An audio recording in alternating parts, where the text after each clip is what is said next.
We're live, Ben. Hi, everybody. My name's Never Not DM.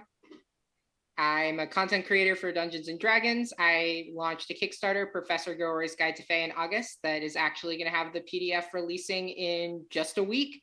So you can follow me and check out all of the stuff I make for Dungeons and Dragons, and I'm really excited to be here.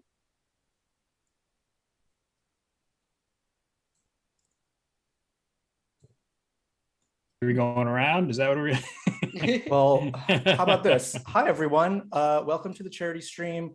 We are playing a special one-shot by Ben here, DM'd and written by Ben to benefit the Trevor Project. We've got tons of prizes ready for everyone.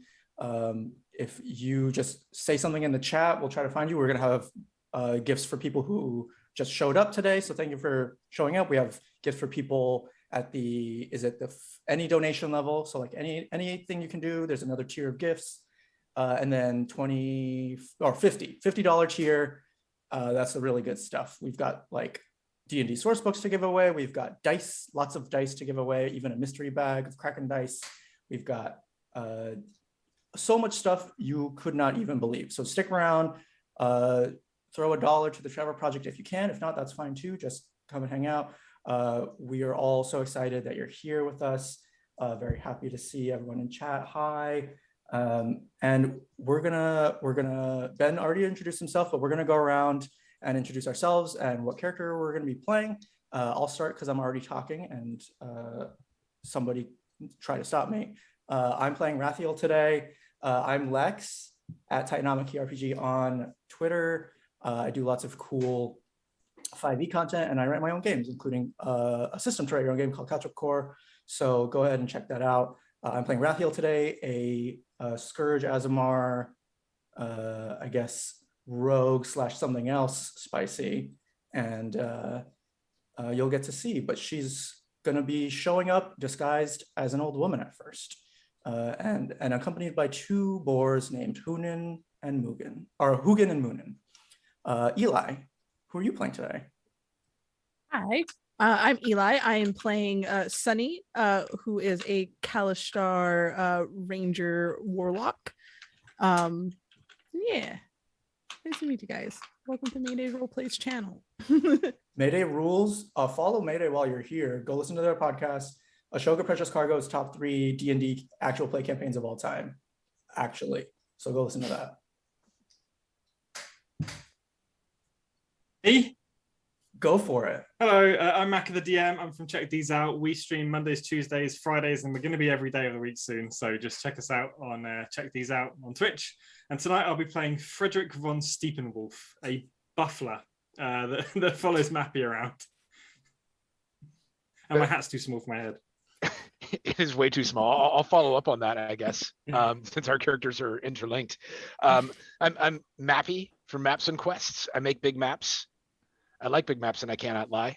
This evening I will be playing Bellador Meadows, a multi-classed Divine Soul Sorcerer Wizard Rogue, variant human, because I decided it was a great idea to pick a races and classes with no dark vision in a one-shot set in the Underdark. I thought that was the best idea ever.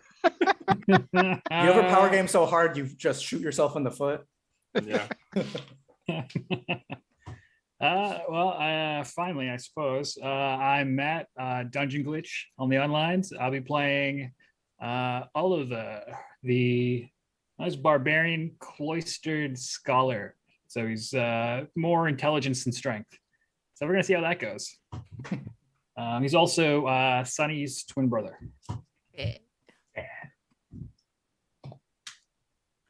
All right, that's everyone, isn't it? Also, thank you, Lewis from Check These Out for running the stream for us today. Yes, we're very Lewis. grateful. It was pretty last minute too. So we're just really thankful for that because that's not nothing. I tried to do it myself last time and we didn't have audio for 30 minutes. So I'm really grateful that Lewis is here.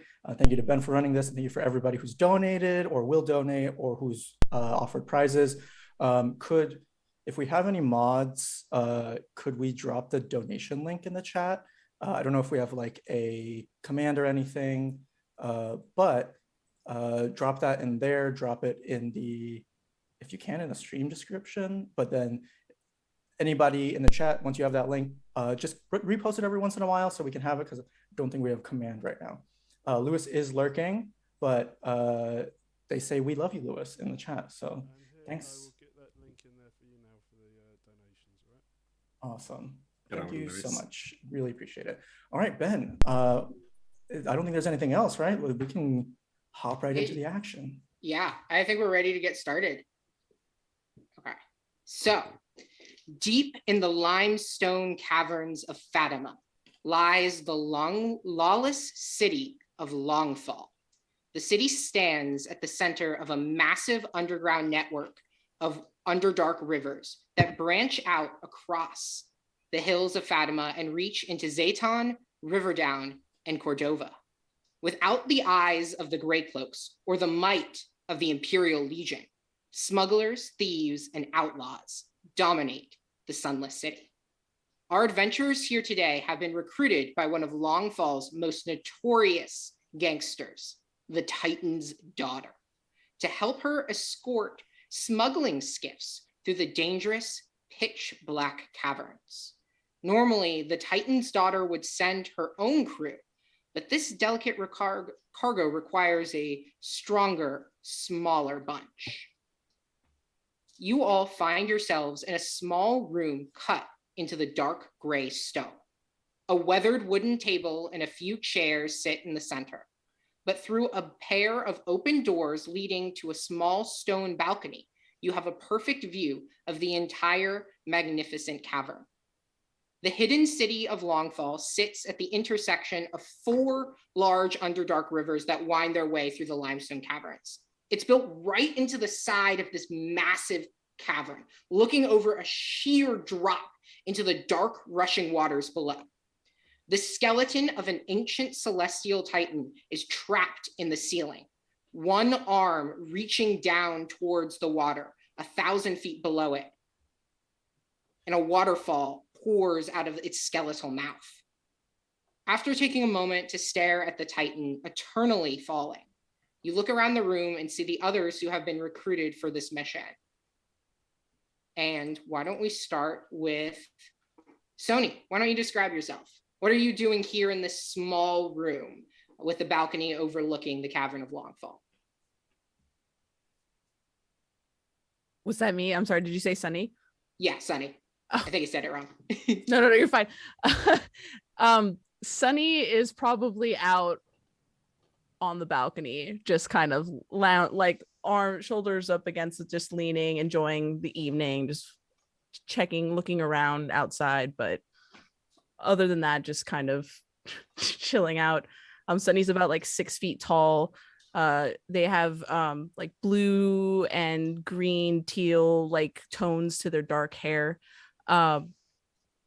She's kind of got simple leathers and stuff that make up her outfit. It's a little bit more flowy towards the bottom, but more of patch leather armor from on the top. And though she's got a quiver on her back, there's no inkling or indication that they're wearing that they have a bow with them. But other than that, they're just chilling outside. Why don't we start, Matt? What's your character doing as they are Sunny's twin? Oliver is more or less he's within earshot of Sunny, always protective, but also smoldering because he's very upset that he has had to come out of his reclusive studies to come and protect his sister on yet another adventure through dangerous places. And really, he just wants to go back and read. And his irritability is the reason his charisma is so low, despite himself being rather attractive. So he's covered in leathers and half plate mail for being a barbarian, but he doesn't hide the fact that he has a massive greatsword and a bunch of books on him. Chain smoking. Smoking the books. Yes. The books. Holy rolling it. Why don't okay. I'll go, and then I think we've got something special coming. So I am near Sunny, because Sunny and I are actually friends from back in the rebellion. But instead of Rathiel's like normal visage, which is like sort of light bluish skin, and this whole Azamar thing going on right now, she's in her like kind of like her like casual disguised self, and is dressed like an old woman, and or like is like disguised self as an old woman with 2 boars next to her, and I'm just chilling next to Sunny like in silence. I look like I'm falling asleep, but really I'm just concentrating on a detect magic spell just all the time. But I'm like kind of like sitting. I'm much shorter than Sunny. I'm like 5, I think. I don't remember what I said last time, but like 5'3", you know, like just like a pretty small compared to 6 feet, and just sitting on the ground next to the pigs and sort of like look like I'm about to nod off. But I've got that spell up. You would definitely get a little bit of magic coming from Eric's character and from Frederick von Stiepenwolf. Oh, I think my gaze goes over to Frederick von Stiepenwolf, and I want to know what he's up to. So I'm playing Frederick von Stiepenwolf. I'm a 5'5" very slight, thin, very old gentleman with grey hair, sort of tied up in a really tight ponytail, very wrinkled skin, very fine clothing, so like blue velvet suit with a cravat. And in my hand is a tray, and on the tray is a tankard. And before Bellador, my ward, sits down, I shall say, "Sir, before you sit," and I place a handkerchief on the seat, "would hate for you to soil your trousers." And beside me is a flying monkey, also wearing a suit, also holding a tray with a small cup on it. "When you are ready, sir, we shall pour your beverage." So my character Bellador at this point, he kind of gives a resigned sigh, looks up at Frederick as he's sitting down. Says, "Right, old habits die hard, I understand, but we're supposed to be keeping this end of things, the servitude thing, on the down low. That's to be appreciated." "I will lower the tray, sir." And as he's doing that, my character is also going to pull out his spell book, and as a ritual, start casting Comprehend Languages. Whether or not he'll get through the 10 minutes of casting this, I don't know. You would, Rathiel, you would definitely be getting the vibe off of the book, and especially you can see a little bit of magic kind of flowing off the pages, little wisps coming off. You get conjuration magic coming from the flying monkey, and I believe divination magic coming from the book. And then as I'm casting it, my owl cat familiar, Commodore Hoots, is going to just kind of fly down out of the gloom above and land on my shoulders and basically be a shoulder cat, standing on my shoulders. You all can see our Commodore Hoots right here. Amazing. So just to recap, I see there's magic being cast. There's a very tall, for a halfling, butler with a winged monkey in a little butler suit, and then an owl cat. I don't know their name is Commodore Hoots, but I feel like there's something cool about that owl cat, and it's probably the name. But this is like a lot just to see just happening. And I'm like, okay. I kind of whisper to Sunny, like, what kind of people do they have us working with on this thing? Oh, it's gonna be so much fun, Raphael. I'm gonna cast into Bellador's mind while he's trying to cast this ritual. Bellador, it's kind of rude not to say hi. You're just gonna sit down and what are you doing? Are you still mad about New Hope? So with the mind link from the Kalashtar, have you done it in such a way that I can respond? Yeah, you should be able to respond. So my character is going to respond while he's trying to cast this ritual spell. Right. I'm not so much mad about New Hope as the fact that when you left me dangling in the park by my ankles, you left me pantsless. At least when I leave you tied up somewhere, it's somewhere fun. Oh, shit. Sir. What fun is for you? It's more trouble for me. You know, I had to, you know, you were a client and I needed the thing, you know, it's fine. It's fine. Let's just put it past us. Right. Next time I won't leave you tied up in a brothel then. I'm gonna say out loud in human form, hey Bellador, come here. Have you met my brother?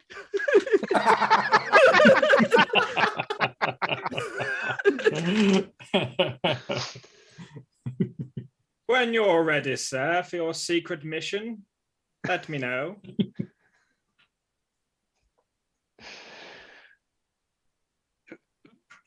Builder's just going to give the most world-weary sigh in the world at this point in time. The DM sigh. The DM sigh. DM. Pinch the bridge of your nose. Yep. So, Just walk through the door. Pull my glasses down ever so slightly and just.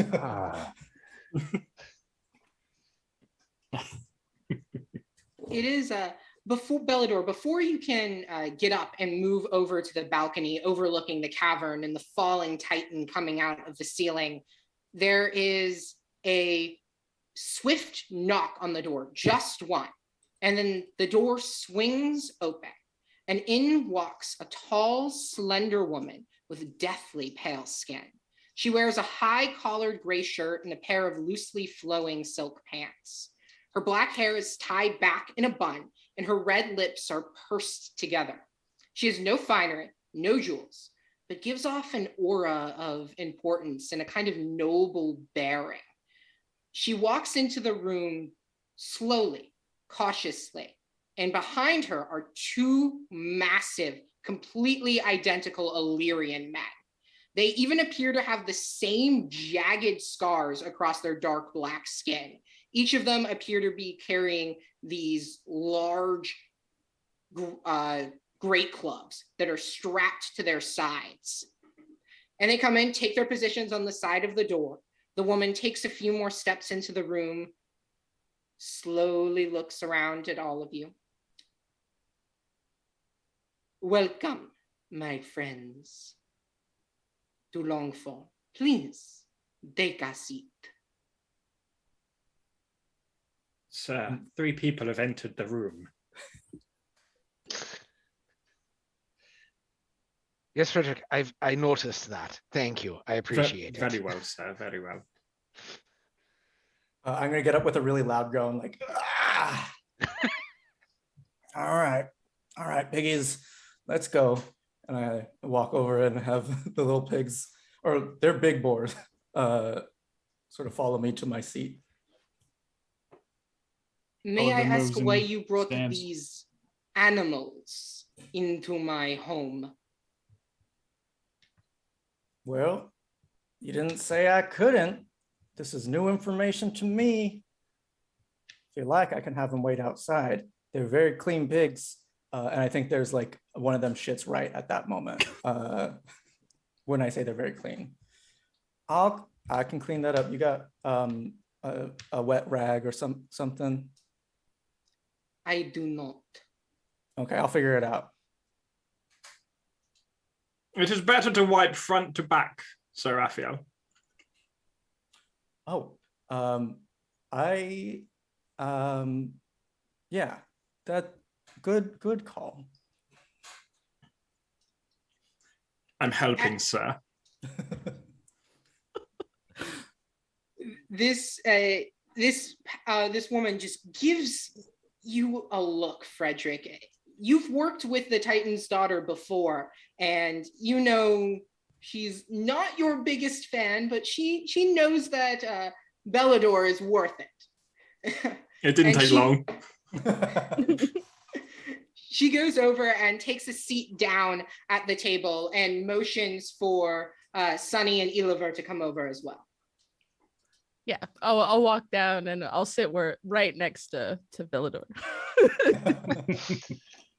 Oliver will just leave some space. Just gonna hang out and take some notes.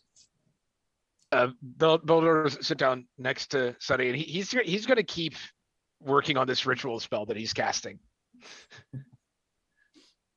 And he's going to say to Frederick, "Right, take notes for me, please. This is important." Absolutely, sir. When should I start? When she starts speaking. When she starts speaking. Small chuckle. She looks across at all of you. Many of you come highly recommended. And even as she says that, she kind of looks a little at Raphael and the pigs. Look, if you want a job done right, it doesn't matter. Yes. And this job needs to be done perfectly. I need you all to escort some of my ships through the caverns.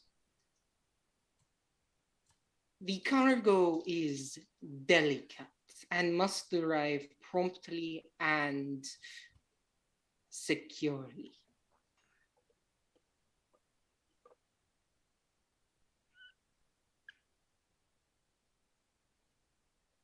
Can I ask a question real quick? Yes. Would my character know what type of ships these are? They are small riverboat ships. Small, Okay. like small, like little skiff. They're not skiffs. They're riverboat. Okay. Riverboats. Yeah. More like a cog almost. The like flat bottomed Middle Ages European cargo vessel that was like one deck That below. thing. Yeah. Okay.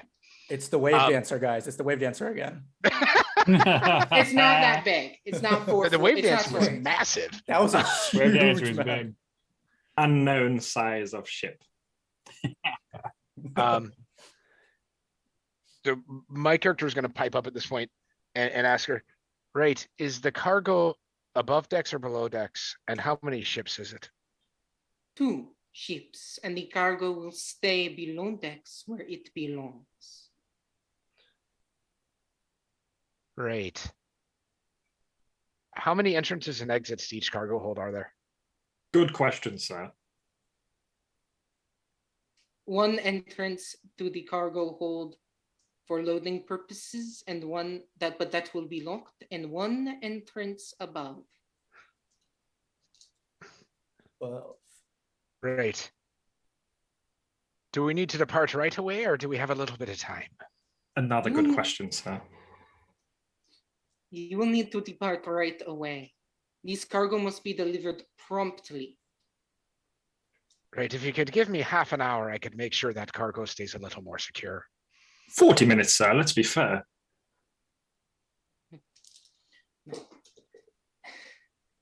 You shall have a small amount of time, but you must understand.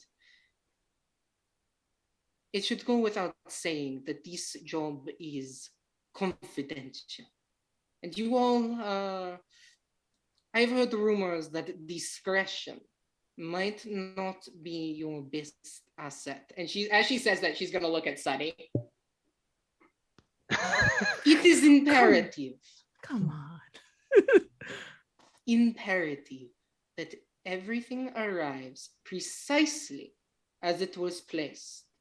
When you meet the contact, simply ask them if they like glitter. They like litter or the leader? Glitter. She says glitter, but Oh, yes, glitter. Glitter. Gotcha. Not litter, not garbage. We're not delivering garbage. To the authorities, yes, it is garbage. Oh, cool. That's extra information. Thank you. Now, they must reply, of course, it sparkles like the rainbow. Like the Okay. rainbow. Is that Dr. Rainbow or? Anybody else wants? Who else might want this rainbow?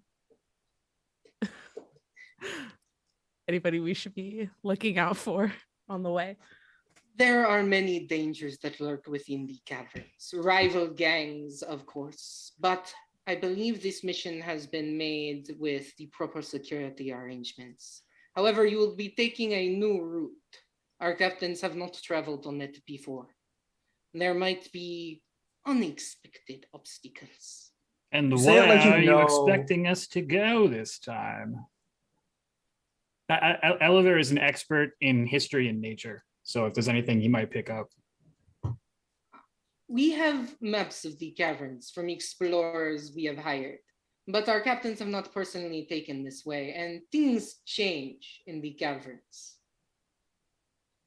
It sounds like you know a specific thing that we're going to run into, and that's why you sent us and not your people. So if you like know anything about that, that would be super great. I promise I have no idea the exact dangers that you will face. You all have been hired because this cargo is simply more delicate, more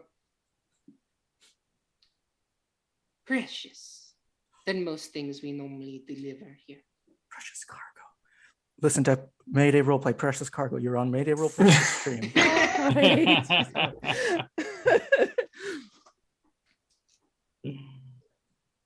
Well, if that's all the information you know, that's all the information we got. You will pick up additional assistants who will help push the riverboats back. You will follow the current downwards. So there will be no need for rowing or such. Yeah, I wasn't gonna row anything. I'm an old lady. So not to be that guy, but in the matter of payments. You each will receive 500 gold pieces. That's a large 1,000 amount. gold. 1,000 gold ton. pieces is nice. Yeah, I heard 1,000 gold pieces. Isn't it nice that we're gonna get paid 1,000 gold pieces for this job each? I've written it down, so it must be true. Do not fuck with me. Suck. Did she say suck? I think she said fuck with an F. That's worse. Oh my It is lord. worse. Need a red pen. Look, if we're the best people for the job, with all due respect, we're gonna have some goofs. Goofs aplenty. Underlined. Goofs aplenty. Very well. I will forgive your indiscretion this time. I hope that the survivor will give you strength as you navigate these dark and distant deeps. Yep. De- Praise to the survivor. Cheers to the shepherd, I should say. Or perhaps the seeker. There are many of the seven who could help you now. But for the moment, it is dead and deader. She says, pointing at the two identical Illyrians who are standing at the door. Dead and deader will take you down to the cargo skiffs. You will meet the captains there. I'm gonna walk over to them, like ready to be led, and be like, "So your names are dead, and so one, are you dead, and the other one's deader than the other one, or is this debt like you have a lot of debt, and then the other one's the person you owe it to, because that's what a debtor is." I hit the thing first. He hits the thing second. Dead, deader. Oh, cool. So you got like a little Simple. fun tag team thing going on. You got to have fun with your job. All right, where are we going? Marketing success. We enjoy our job greatly. Vildor's going to clap them both on the back and say, right, you know they say, if you do what you love, you'll never work a day in your life. Speaking of which, sir, would you like your secret meeting ale now? Look, I don't know the two of you, and I don't know what your relationship is, but if something's secret, probably don't say it out loud. I'm not sure how you do it in your hometown, but that's not how I was trained. You know what? Fair enough. I haven't been everywhere. He's doing his best, sweetie. Okay. As you move to leave, the Titan's daughter will put her hands on Bellador's shoulder. When are you going to replace that ridiculous servant of yours? Right, you see, he does have some skills. He's not the best from a social standpoint in picking up on the social cues. He doesn't have what you call the social skills, but he is loyal, and he does have skills that come in handy. I realize he's And slightly flutes. annoying. He also makes a fantastic cup of tea. That is true. Fish and chips as well. Why would you drink tea? That Italian beverage tastes like spoiled water. Sintrans drink coffee. You have friends called Dead and Deader. Not so sophisticated after all. Frederick, run along. Now, if you'll excuse us, madam, I'm going to go make sure that the cargo is a little more secure for you. He's totally given up on casting comprehend languages at this point in time. They've just given up on that. The owl cat's going to kind of meow hoot at the Titan's daughter as I bow and take my leave. What does that sound like? I have no idea. Sounds like meow. It sounds like I wish almost we had like a donkey. soundboard to just like meow hoot. Dang, it like sounds remarkably like a donkey. That's incredible. So you all are able to then be escorted down several series of large stairs and elevators to make your way down to the riverbank. And this is where I am going to explain. We're going to do a little like meta game knowledge here, and we are going to have the boat rules, and I'm going to give those to you guys. So there are 2 boats. The boats move on initiative count 20, always. The boat automatically moves forward 40 feet at the start of each of its turns.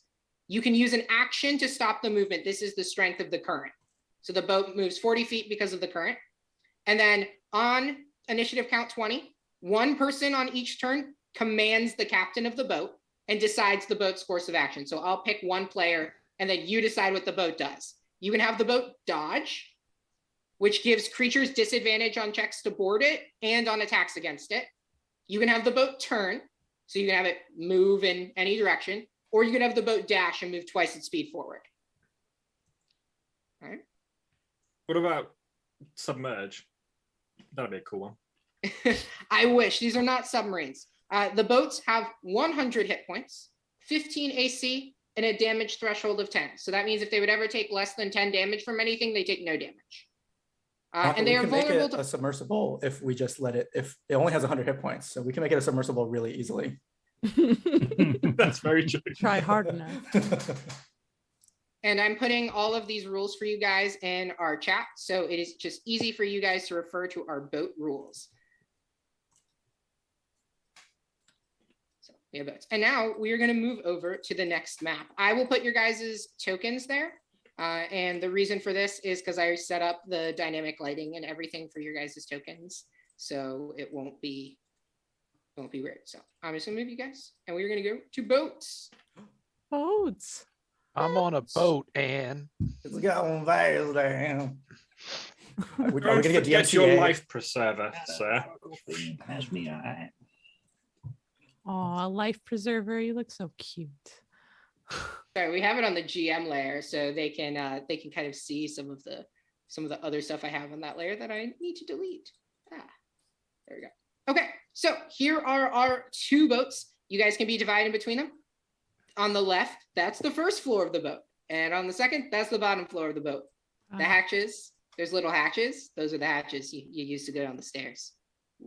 We're very advanced here on our stream. So.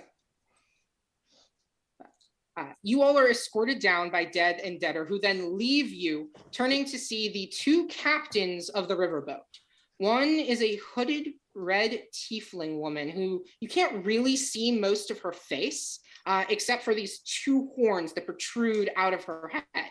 She's leaning back against the steering wheel of her small river skiff and appears to be reading some kind of small black leather book.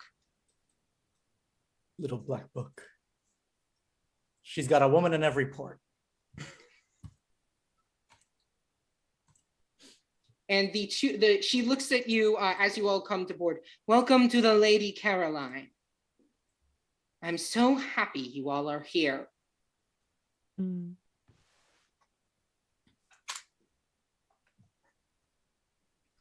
That one over there by charming Rickon is the River Wench. What are y'all doing over there? Come on, get onto my boat. It's going to be much safer than Lillian's. I tell you, the Lady Caroline has almost sunk 4 separate times. I tell you, but the River Wench, she ain't even had a drop of water in the hull. He's lying to you. The River Wench was almost taken over by bandits 2 weeks ago. She says as she flips, the tiefling says as she flips through the book. Beldor at this point, Beldor's going to say, I'm hearing a whole lot of conditionals. There's a almost sunk 4 times, almost taken over by bandits. Those things didn't actually happen, did they?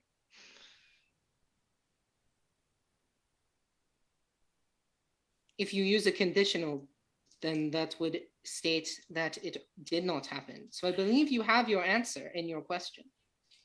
Right, that was kind of my point. They didn't happen. So, you both seem equally skilled at keeping a boat afloat. Which boat is going to be like in the front of the canal? Because that's the only one I care about.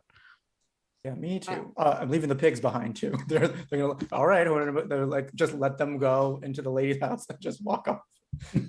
Are they going to be all right just by themselves? I'm worried about her more than the pigs. All right, let's go. So the river is actually wide enough. It is a very wide river. For the 2 boats, they will go next to each other down the boat following the current. So they are next to each other, not one in front of the other. These 2 captains have wildly different vibes, and I don't know which I prefer, honestly. They both are a lot. So I'll just go wherever you go, Sunny. I'm on the on the front ship. They're both side by side. Oh, they're both side by side? Yeah. Oh, then whatever one I'm on now. Which one's more side by side? Which one's more, more side by side? Can we measure this? Look, I just want to be at the tip of the ship, Mhm. just looking down the river. I get a tip. That's the tip. Are you going to spread out your arms and talk about being on top of the world? Something like that. They're king of the world. I'm gonna be Batman crouched on the tip of the ship. As you are getting kind of onto the bow of the ship, Rickon on his kind of leaves the steering wheel behind for a moment and kind of runs on. I believe you are Bellador. Is that right? Right. I have heard so much about you. Everyone says that the missions you go on go more than satisfactory. It is so nice to have someone who can cast a little bit of magic around here, if you know what I mean. Right. Let's hope you're as good at steering the ship as you are at running your mouth. Oh, I am much, much better at running my mouth than I am at steering the ship. But since I am incredible at running my mouth, I am very good at steering this ship. Good. And I'm going to cast Shape Water just kind of out in front of the ship and be like, if you need help steering, let me know. And just going to form little like ramps and point at them like, you can carry them off of those in a pinch. Nice. Very charitable of you, sir. Well, I'll be. You'll do what? It's a useful... Well, I just went in a completely different accent there. it's like I'm running multiple NPCs. That comprehend languages has done funny things to you, sir. You got to finish the spell if you start it. See, the warnings come after the spell. Right. That's part of how they go so smooth, is little things like that. You always have to be prepared. It is the little things that he neglects. Lillian says as she's flipping, as she's like she's like now has her arms over the steering wheel and is like reading the book while like adjusting the steering and the boat's moving slightly left and right, but she still appears to be completely focused on her book. I'm glad we're on this ship, sir. I'm gonna walk up the stairs and just see if I can. I just want to like get a closer look at her, just like act like I'm just like kind of looking around at the ship that I'm on, just a little old lady hobbling around. I'll let you make either a stealth check or a deception check, your choice. It'll be deception. I'm not trying to hide the fact that I'm like, hide myself from her, but I rolled 2 13s because I have advantage, but I got double 13s. Super duper lucky, I guess. That is a 24, I think, deception. Okay. You can easily take a look at the book. It appears... Oh, not the book. I was saying about the boat, but I will take the book too. Okay. As you look over and you're starting to examine, kind of looking at the boat appears to be, it's old. It's weather worn and stained. You can see that there are definitely blood stains that have soaked into the wood from various battles that have taken part over here, but it's sturdy, well constructed, and very well maintained. The Titan's daughter clearly keeps up with her smuggling ships and doesn't let them fall to waste. You're kind of going around taking a look, and you see the boat appears to be fairly sturdy. Resistant metal, and as you kind of move past, you kind of get a glance at the book. It appears to be a romance novel. Hell yeah. Oh yeah. It's the shepherd's woman, and you know the shepherds in Syndra are the priests. So it's the shepherd's woman. It's a steamy romance novel about a shepherd who falls in love with a woman. Are the shepherds allowed to do the thing? They are not allowed to be married, but they are allowed to have sex, but they're not allowed to be married. Go ahead. Sorry, that was a stupid. If our ship is as dirty, I'm going to be following Bellador around, just placing layers of like tiles of carpet in front of his feet each time. Your shoes, sir.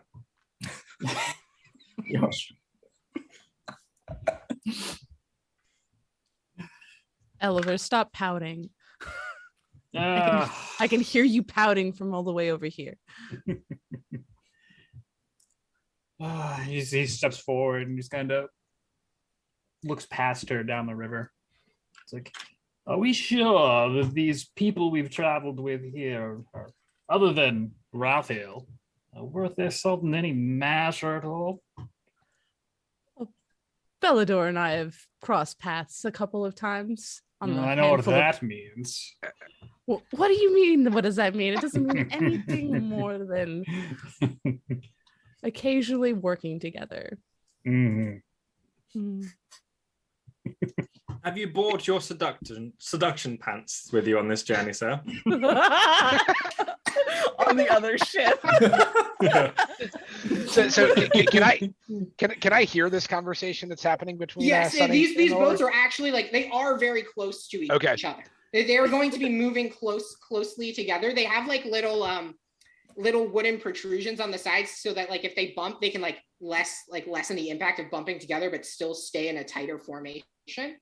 But yes, you can't hear. I mean, you are the actual distance away from them. You're only 25, 30 feet. Okay, so as Oliver is saying, I know what that means. Builder's just going to kind of chuckle, trying to chuckle to himself.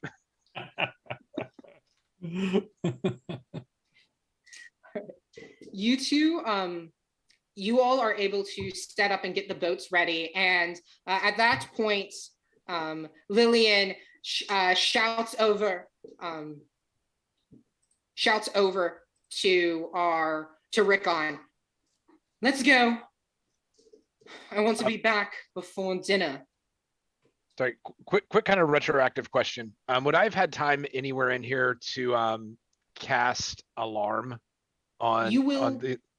Yeah, you guys are going to have time right after this. We're going to basically cut to after you guys push off and you begin departing down the river. Okay. We'll start with you, Bellador. What would you guys like to do to prepare the boats? Prepare yourselves as you begin to enter into the dark and distant deeps that await. So I'm going to, as a ritual, because we have a little bit of time, on every entrance to the cargo hold that I see, I am going to cast alarm on those. Mm-hmm. which I think there's a total of 4, right? Yeah, entrance? so you can, there's some windows down below, as you can see them on the thing. I'll say you're able to alarm all of the windows. Okay. Yeah, And- and make sure. And basically I'm making those, I'm setting up alarm on those so that it wouldn't trigger me if the 5 of us break that symbol, break that. But I'm not excluding the captains from possible skullduggery. Okay. Okay. Not excluding Rickon and Lillian. Nope. Got it.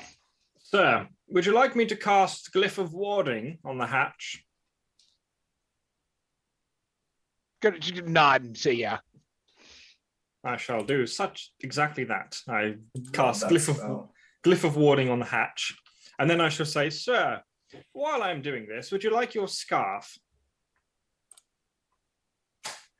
You will get a chill. I'm gonna wave him off.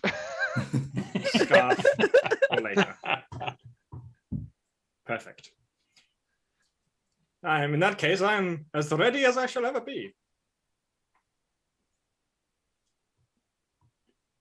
So for the Glyph of Warding, can I ask, what are you doing to trigger it? Is it if the captains go down? Is it if anyone goes down? Is there a password? It is for anyone not permitted by my Lord Bellador Meadows. Okay. Anyone not permitted. So Bellador, who are you designating as being okay to go through that hatch? Basically the 5 of us. Okay. Can I, before I say that, can I make an insight check on the captains to see if anything seems shady or off about them? You can make me either an insight or a history check, your choice. So remember, you've worked with the Titan Star before, see if you've heard anything about these 2 captains. Okay. So I'm you can choose either one. gonna go with insight.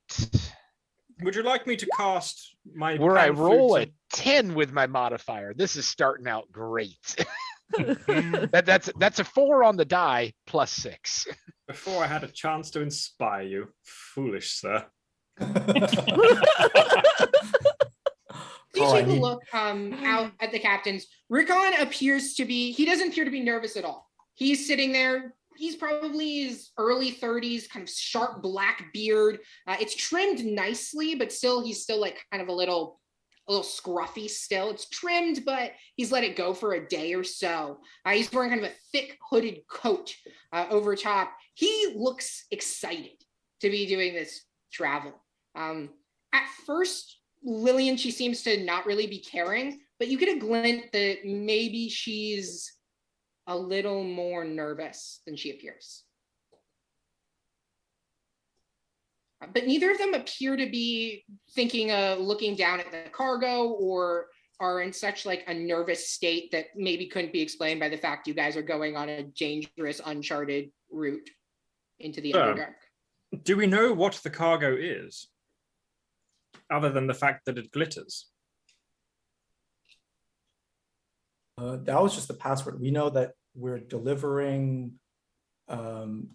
some bad actor to the proper authorities or something, is what she said. I don't know if that's true or not, but maybe we should ask our captain if they know, sir. All right, that's a good idea. So I'm going to go over to the captain on the boat we're on. And I'm going to start kind of asking about the cargo, if he knows if it's dangerous cargo, if it's something that we should be worried about being below decks. You can make, as you're trying, you can make me a insight check, or you could make me a persuasion check, your choice. If I may, sir, I am quite persuasive when I need to be. As am I. In that case, forgive my indiscretion. Why don't you wow, both but make the me dice a persuasion don't check. the dice don't like me tonight though, so that's phenomenal. That's a sir. natural 1 on the die for a total of 10 with my modifier. Mine's plus 10, so I'll do a Captain, do you happen to know what it is that we are traveling with? That is 21 on my persuasion. Maybe some gold might loosen your lips, so to speak. You're like, no, I'm sorry. I'm paid to stay above deck and not ask questions. I have absolutely no idea what's below deck, and nor do I want to know what's below deck. And I would urge both of you not to check what's below deck, because if you're questioned by inquisitors, the truth will come out. And then you can't lie to that. Bellator's gonna just look the captain dead in the eye. And say, this is all based on Bellator's backstory, and say, great. If we get caught by inquisitors, what's below deck's gonna be the least of our problems. And just kind of give him a wink. Very that is the God's honest truth. Good thing they don't like to come down here. I don't trust him, sir.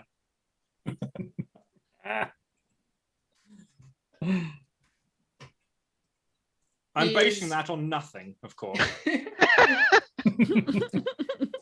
As you all have kind of secured your boat, the River Wench, over on the Lady Caroline, what would you guys like to do to help prepare, secure, investigate as you guys begin descending down the Underdark River?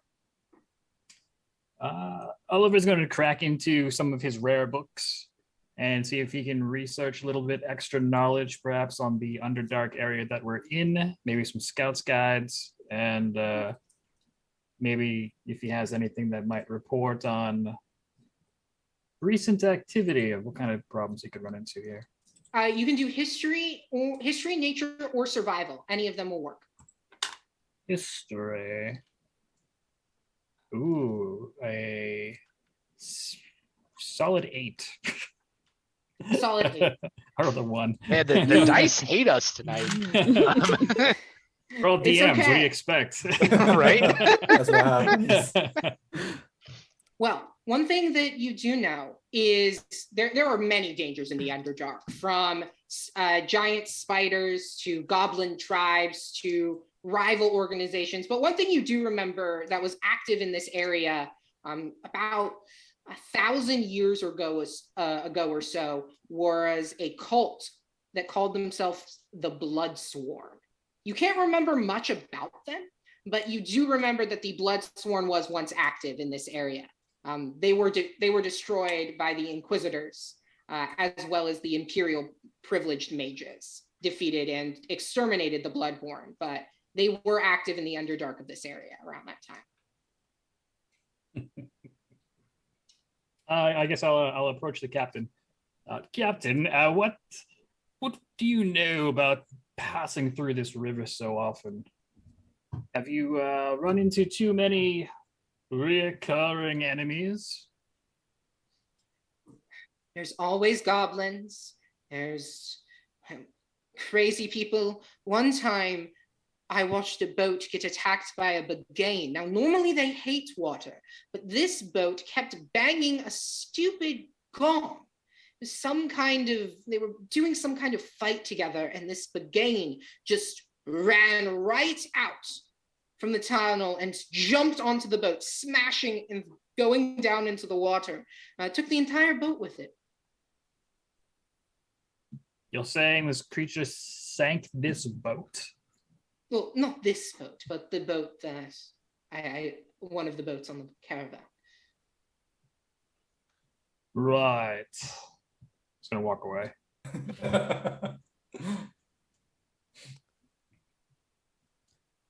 Sunny's gonna probably be rearranging some like stuff above deck to kind of make it strategic for like perching and watching and or hiding behind to shoot arrows and stuff like that, just to get ready. If you would like, I can put some like random boxes out. We'll get some like nice like box tokens. Yes. Love a good crate, you know. Ooh, just crate. a good solid crate. Good solid crate. End of the week, put your slippers on, get a good crate. Yeah, get a good crate on. Half cover off. saves lives. Half cover saves lives. Yeah, well, yeah, just crate one out. We'll put some crates over here, giving you some position. Building a tent fort in the front of this boat. Those are great crates. This is what actually that would be, it's not spoilers, it's what Aaron's character does in Precious Cargo to the ship, to the rafts. Build a giant Bowser shell shit. shield. Parapets all around it. Could I get a sniper's tower on this skiff? Anything Make for one out you, of crates. anything for you, Raphael, as you begin descending down the river and into the darkness of the caverns. I've got some like roguish materials in my, I have like ball bearings or caltrops or whatever. I'm gonna cast light Caltrops. on I'm gonna cast light on like ball bearings and stuff, and just like every so often chuck them like towards like little alcoves that like if I can't see, like I just want to be like aware of what's going on, and like aware of, you know, where people can be coming in to attack and stuff. So like I just get suspicious about like the really dark corners, you know, if you're going through, and like anything that's sort of hidden. I'm trying to illuminate those areas as we go along. Very, you know, not going too hard, but just staying vigilant. Okay. Make me, you can make me either a survival or a perception check, your choice. Okay. I'm gonna do perception. Oh, that's a 9. 3 + 6. Keeping an eye out, you're tossing the ball bearings, the lighted ball bearings into various darks and corners, but nothing more than bats, eyeless lizards, and a few swarms of fish, sharp teeth, but no eyes over top of them. But nothing too much alerts you to the presence, and you all begin moving down. You pass by, continuing to move down. You travel for about 2 hours or so along this underdark river. The water, pitch black. No light sources other than what you guys create yourselves. And the only sound, the flowing of the water, the occasional falling of rocks, and the drip, drip, drip of water leaking through cracks in the ceiling. You take several turns where the captains seem to directly know where they're going. But then you all approach a fork in the river. And as the two boats kind of move together, you know, like two captains toss anchors off to the side and turn and look at each other. And Rickon says, I ain't never been down this way before. I don't remember this fork. And you all are, I'm going to move you guys on the map. Doop, doop, doop, doop. You're going to move over. And I'm going to move you guys to the correct map in just a second.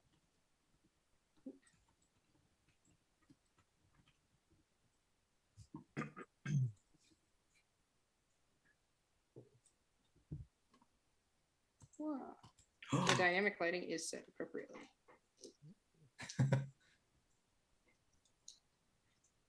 And you all come to this fork. There appears to be two separate river paths downwards. And there's a large island kind of in the center around here.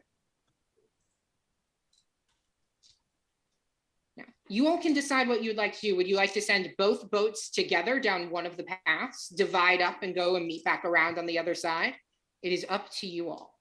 What are the captains saying? The two captains are looking at each other. I think this is the one that wraps around on the other side, right? Rickon, yeah. It wraps around, but I can't remember which way we were supposed to take.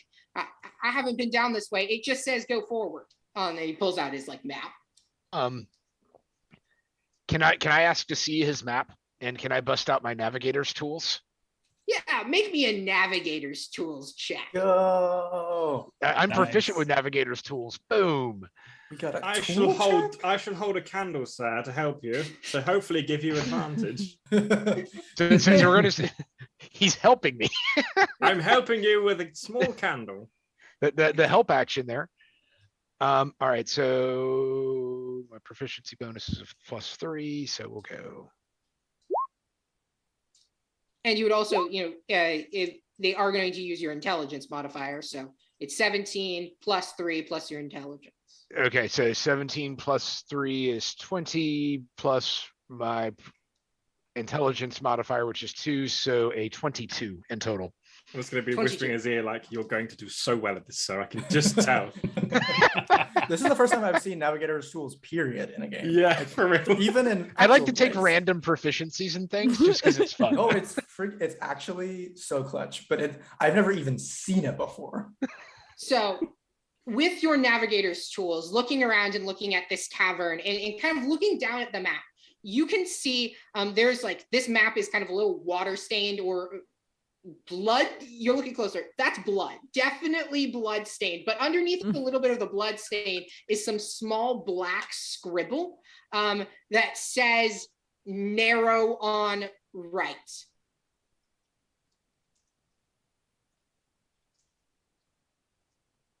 So then my question becomes, does that mean that it's narrower on the right, or we should take the narrow channel on the right? You would be able to interpret what that means is that the right channel is probably going to be a bit narrower and harder to navigate for the boats. So if you wanted to divide up the boats, you totally could, but you probably don't want to send 2 boats down the right channel. You might get stuck. Before we do this, if you do fancy your chances with Sunny, perhaps let them go first. You know how Sunny likes to go ahead. Just my advice I read in Bachelor's Weekly. I like how we're inventing canonically magazines for Ben's homebrew world. It's one I write myself, sir, so it's totally fine. Only I read it in Oz, my monkey. I read everything, so yeah. And Oliver is my only subscriber.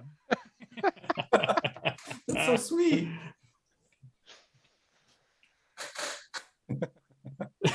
Don't let my advice distract you, sir. So trying to keep noise down in the caverns. Sunny, would you have your mind link up with me still or no? It lasts an hour, so probably still.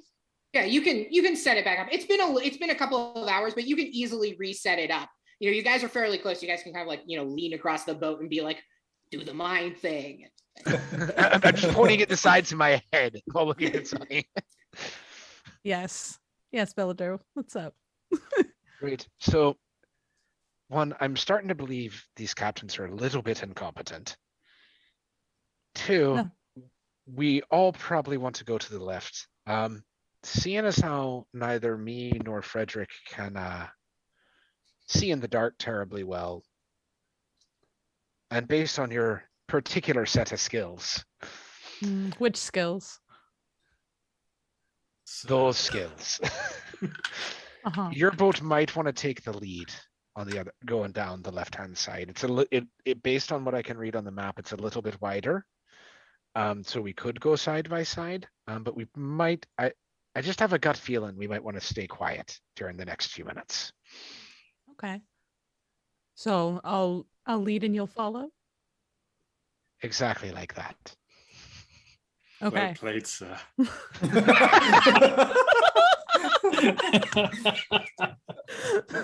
Oops. I'll go to the captain and tell them that we'll go bank down the left side and take the point, and the other ship will follow right behind us. Got it. Alrighty. So what I am going to do now is I'm going to get this set up because it is easier to do so. All right. These boats are so cute. Yeah. Don't worry. I'm undeleting everybody back. I just got to group the boats appropriately. Oh, rocks fell. Everyone died. One shot. Swallowed by the darkness. We're done. So I'm not gonna lie, y'all. I had a whole session where we like got to the end of it, and then he was like, "Rocks fall, everyone dies," and that was actually the end of the session.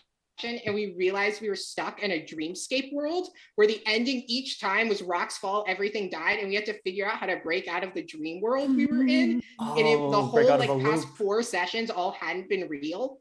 It was real sick. That's super cool. I'm gonna ask Sunny, like, do you think they'll be okay on their own? They can't see in the dark very well. I think the idea was that if someone was to attack us, they would attack us first and then they would figure it out. We'll see if that actually works. All right, because I can head over there.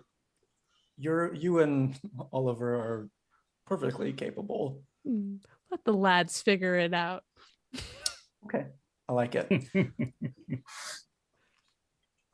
Everything is grouped, and you all begin making your way down through this kind of narrow river passageway, large rockside cliffs dominate the left side, standing kind of directly out of the water, dark gray and imposing.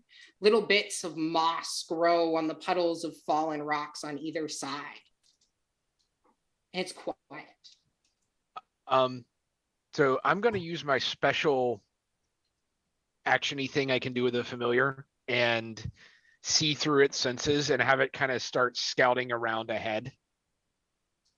Taking a look through the familiar senses. Make me a perception check with your familiar. Point of order, did we say we were going down the left and doing one behind the other? Yeah.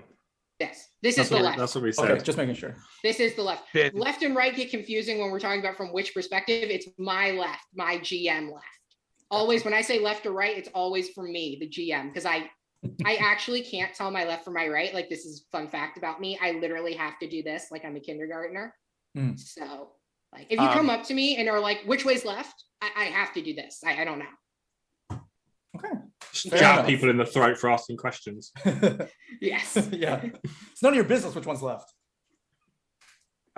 Real quick, Ben, because I couldn't find for my special Owlcat familiar, what is its perception modifier? Do you know, remember off the top of your head? I think it was like a +5 or 6, if I recall correctly. It's a +5, and you have advantage because of keen sight. Okay, yeah. Okay.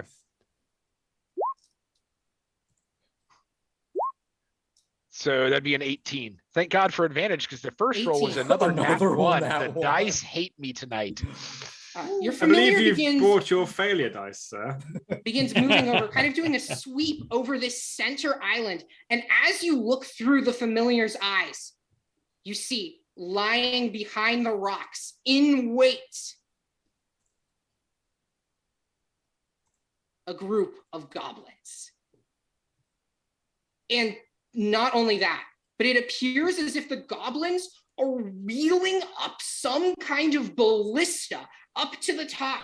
And they were being very quiet. And they have not yet noticed that you have noticed. They haven't seen the owl cat flying up above in the top of the cavern, but they appear to be pushing some kind of ballista up to the top of the rocks. Okay. I'm going to use the mind link to communicate this information to Sunny. Mm-hmm. And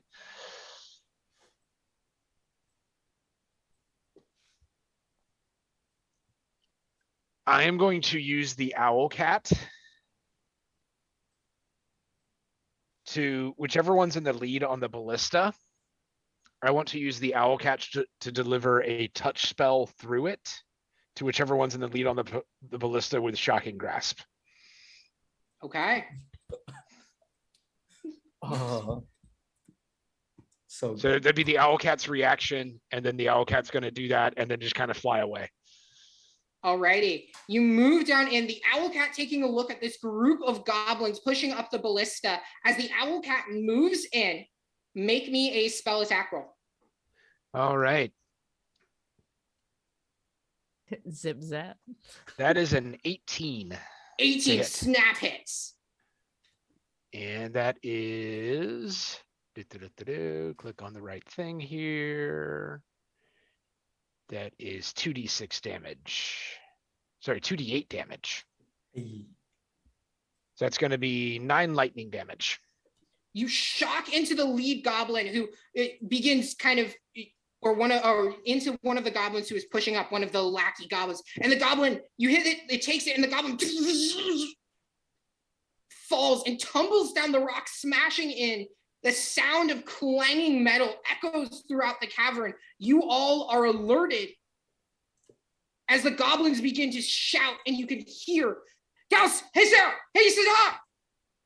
And that is where we're going to roll initiative as everyone gets ready to begin. What?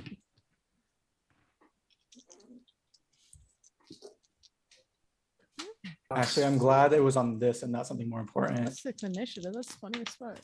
They do not get a surprise round against all of you. Hell yeah. There's mine, that one. Oh, I got that one also. That, Whatever, folks, whatever, is the +1. power of the familiar. Now it's like, if anybody want to know why Find Familiar is really, really good. Also, Ben did a thing where you can evolve familiars. It's really cool finding familiar on Yeah. skill. Finding familiar, check it out. Really cool. That's what this familiar is. Yeah, It is you an can just have evolved them do version the of an help owl. action every turn too. Give you advantage on every attack. It's Find Familiar is so good. Oh, thank you guys. I appreciate it. Let me make sure you have your appropriate block, Maddie. And I'm posting it in our Discord chat. Okay. So as you all are beginning, we have rolled initiative. I have pre-rolled for my enemies because, I do these things to prep. Saves time, y'all. Okay. 25 to 20. 24 for Sunny. Ooh, Sunny's good for 20 to 15. 15 to 10. 14. Oh my. 10 to 5. I got natural 1, but it was 5. What was yours, Bellador? Also a 5. 5. And then Frederick with a 5. Okay. I rolled a 2. I rolled a nat 1 plus 1. Oh, Jesus. wow, y'all. That's Okay. literally the worst you can roll, sir. Everyone's Sir in this world, just named SER. SER. Yeah, it's like I literally I only have a plus 1. This is the worst I could possibly roll. You guys do some cool stuff. I'll fill in the gaps later. All right, Sunny, it is your turn, and you see as the Owlcat flares are in the shouting and the goblins beginning to get ready to attack. You see a goblin. They appear to be holding some kind of vial of blue fluid in their hands. And they're sitting atop a giant spider looking down at the rock, and they're beginning to screech, yelling at the other goblins to move forward. Okay. So when that how it happens, Sunny's gonna pull a little bit of her coat to the side. She's got this small lantern on her belt, and then as she pushes it aside, she's gonna draw out her longbow from it. And it's just gonna come out in a little flickered flame. And she's just going to pop off 2 longbow shots, hoping to hit the one with the vial in its hand before it throws it, because I don't know what that is. Okay, go for it. Oh, I only got one action, so I'm going to hit 1 arrow. Not there yet. That is a 23 to hit. Direct hit, straight into the goblin. Roll me damage. That is 8 points of damage. You take the arrow, hitting into this goblin. They appear to still be up, unfortunately, though they're definitely struggling with that hit. They kind of fall backwards, but the goblin is still up. Is there anything else you'd like to do? Do I have anything else in bonus actions?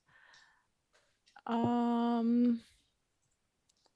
think I'll jump off the boat if I can. Yeah, I think I'm gonna jump off the boat so I can just get a better leverage. Already, you want this is a pile of kind of loose crumbling rocks. So as you make the jump over onto these unstable rocks, I'd like you to make me either an acrobatics check or dexterity saving throw, your choice. Let's see what my acrobat. I'll take the dex save. Go for it. That is a 12.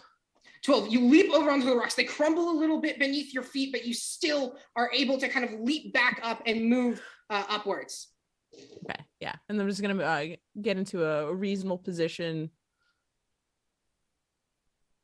And then I'm going to, if I do have enough time, I'm just going to quickly mind zap to Belder and tell him whenever you're ready.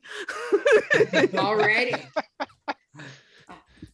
Eliver, it is your turn. As you watch as your sister leaps off the safety of the boat onto the shore. What would you like to do? I can't really see too much. I don't know if it's the map or just my vision is really short. I'm just going to move to these boxes and I am going to guard the boat. So if I could ready attacks for anyone who might try to board, they will not be landing safely. Alrighty. I'll Alrighty, making attacks if you are trying to board. And so that is actually the dynamic lighting. Right now you can't see too much because you don't actually have vision. There's not a lot of light. Sunny could see because she had dark vision. So you could use your action to maybe light a torch or something to help give you vision of the area. I have dark vision too. The same race. Oops. Now you do. Now you can see appropriately. Ah, yes, I see where she's landed. Okay. Now my eyes are open. I look up from my books. Okay. All Right, right. we're in a dungeon. Yes. Now I see the light from Tangled starts playing in the background. Yeah. Guess who has a toddler on this stream? All right. I move to the side of the boxes then, and just be ready for anything to jump off. If anything lands on the boat, it's getting hit. Great sword at the ready. Alrighty. You are preparing to look at the boat, and now it is several of the goblins' turn. You have leapt over onto the boat, but there are a few goblins who were hiding in this little patch of stone crumbling wall that then leap out, and they are going to rush towards you, Sunny. Let's go. As 4 small goblins leap out and begin running towards you. Wrong layer. They're going to make 4 attacks with their scimitars as they descend upon you.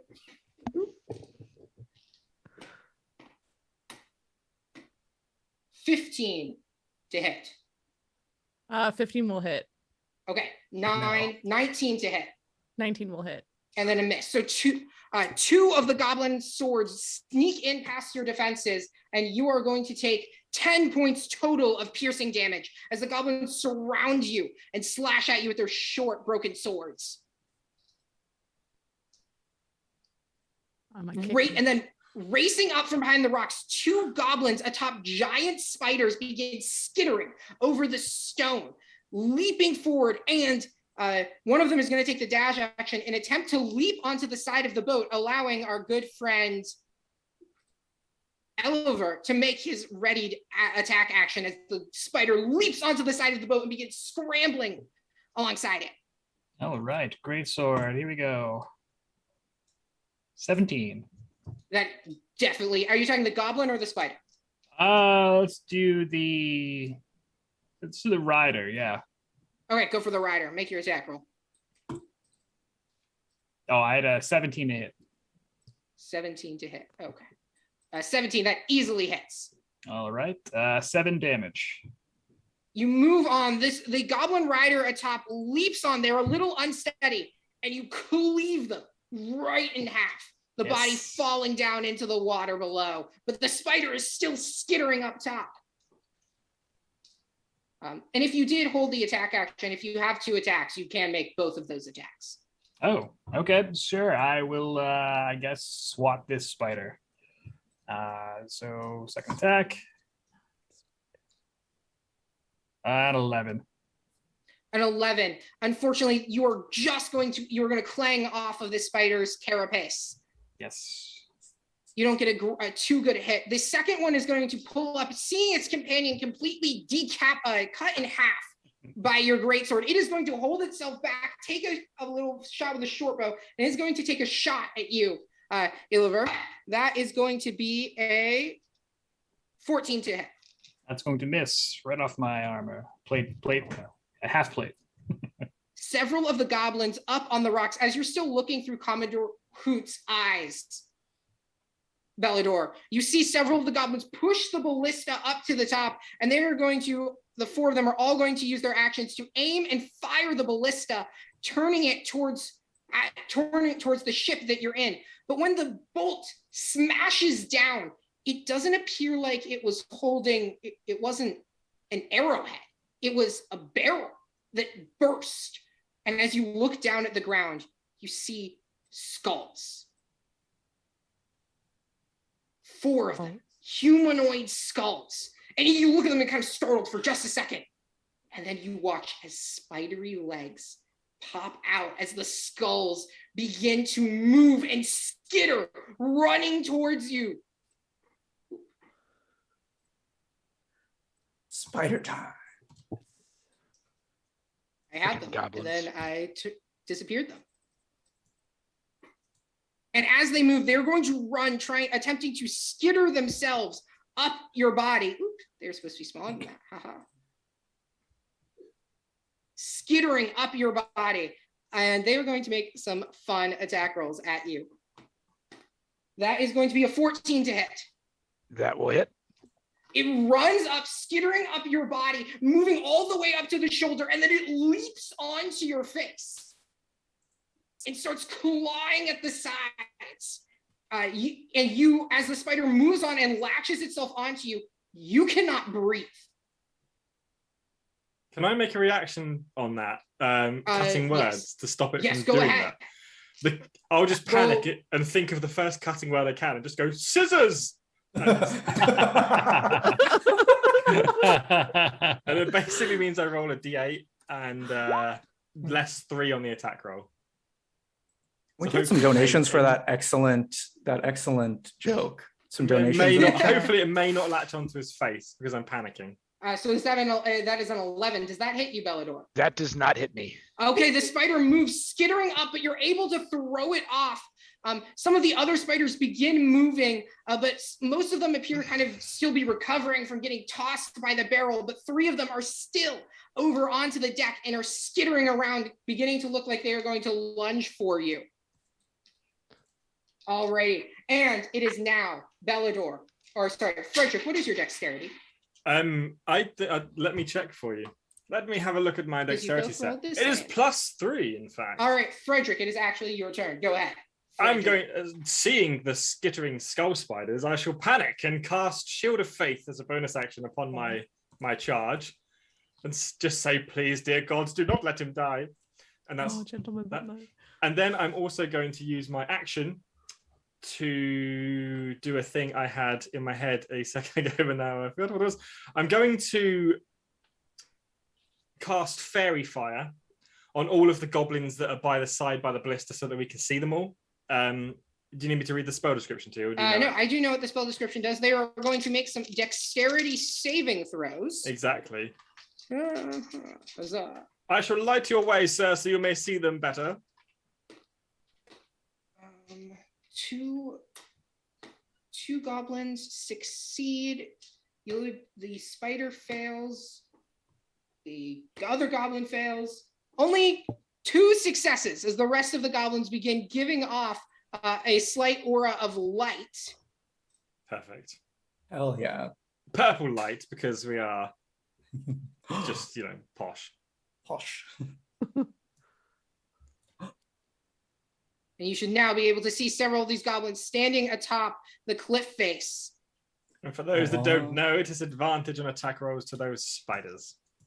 And that is my bonus action and action, so I shall take the rest of my turn to just be ready. Because that's a free action. Yes. Alrighty. Bellador, it is your turn. There is this spider that has skittered up and attempted to leap onto your face, but your candy butler helped you defend it. What would you like to do? So Shield of Faith, what does that do for my AC again? +2 to your AC. It is, okay. My friend. Yeah, I can't remember the exact number that it did to my AC. For 10 minutes, sir. That's good service. Very good service. Only the best. On Steeplewolf, and I throw a business card to the other ship. All right. So despite the ones that are skittering on me, since I have advantage on my attack rolls here, I am going to use the reaction of Commodore Hoots to attack the biggest goblin there. Is that the one that Sunny attacked already? The one that had the blue thing in its sand? Yes. It's not the big, that one's not the biggest goblin, but that one was the most obvious goblin. Okay. Yeah, it appears to be different than the others. The biggest one is still crowding behind. Okay, so I'm going to use my action to cast a spell through Commodore Hoots was that one of the ones that failed its dex save? Is that one of the ones I can see? Yes. Okay. So I am going to cast through Commodore Hoots Inflict Wounds. Oh, I love that spell. Nice. With advantage.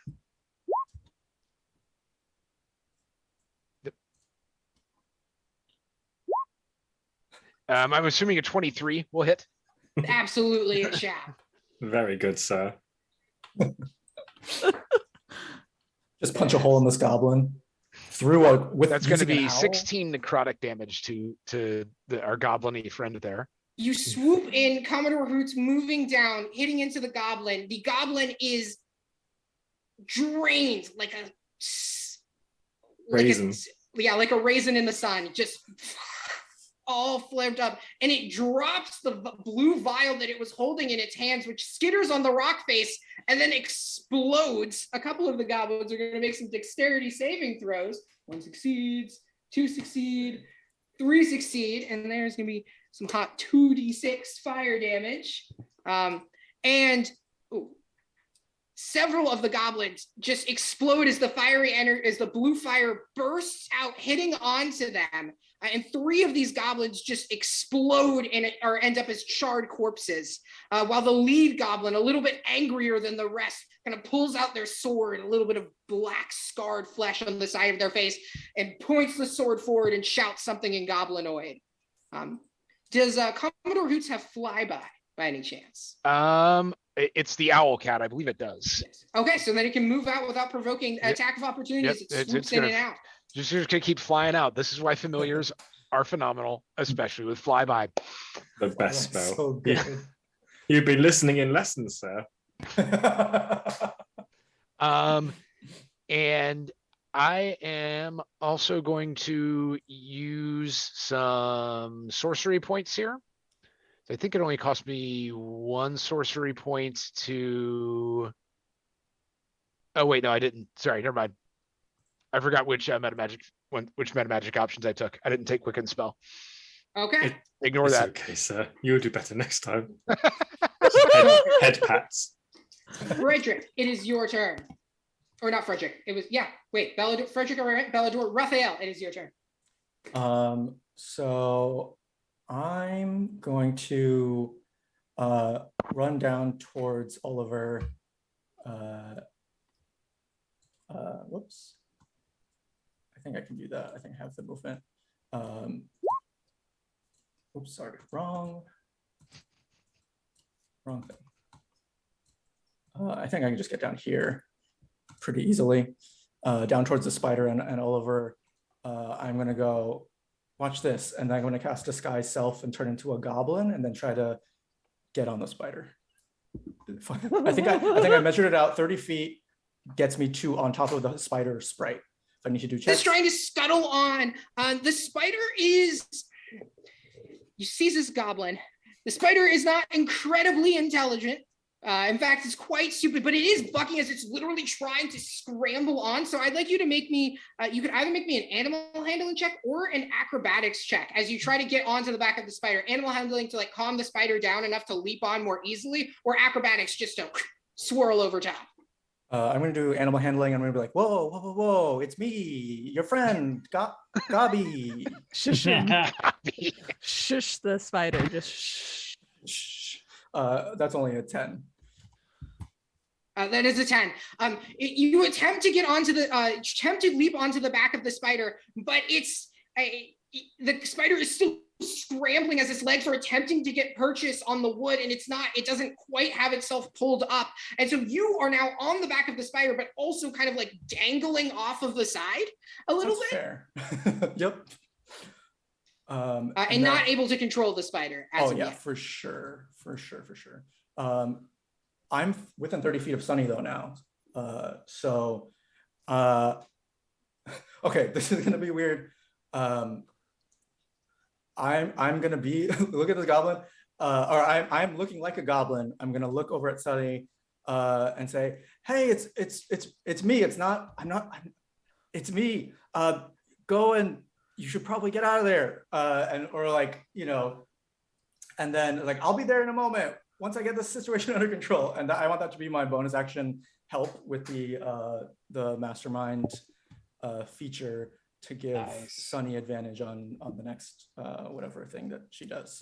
And that perfectly pulls us back up because Sunny, it is your turn. You'll have advantage on the next attack roll or ability check you make. Lit. So I have 4. So these 4 goblins, none of them were the ones affected by fairy fire, though, right? That is correct. The ones that were affected by fairy fire were all the way up at the top. I'm actually going to mark the spider with a little purple dot so we know. Fuck them, we don't need it. I'm going to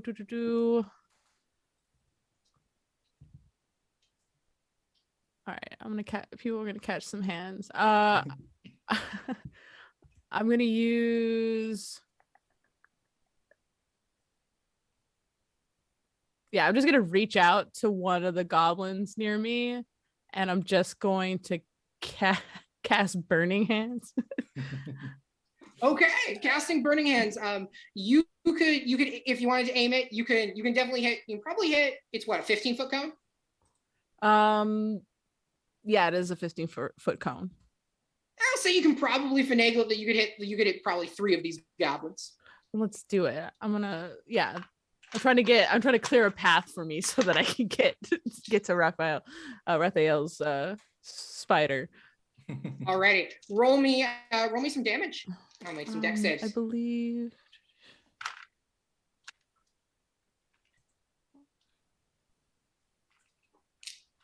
I believe it's a dex save of 12 for those I'm casting on. I don't think I have to roll for anything. You do have to roll. You have to roll for damage with Burning Hands. Oh, roll the damage. I've bought your Bengay, sir, in case Sunny has hot hands. It is 3d6 fire at first level.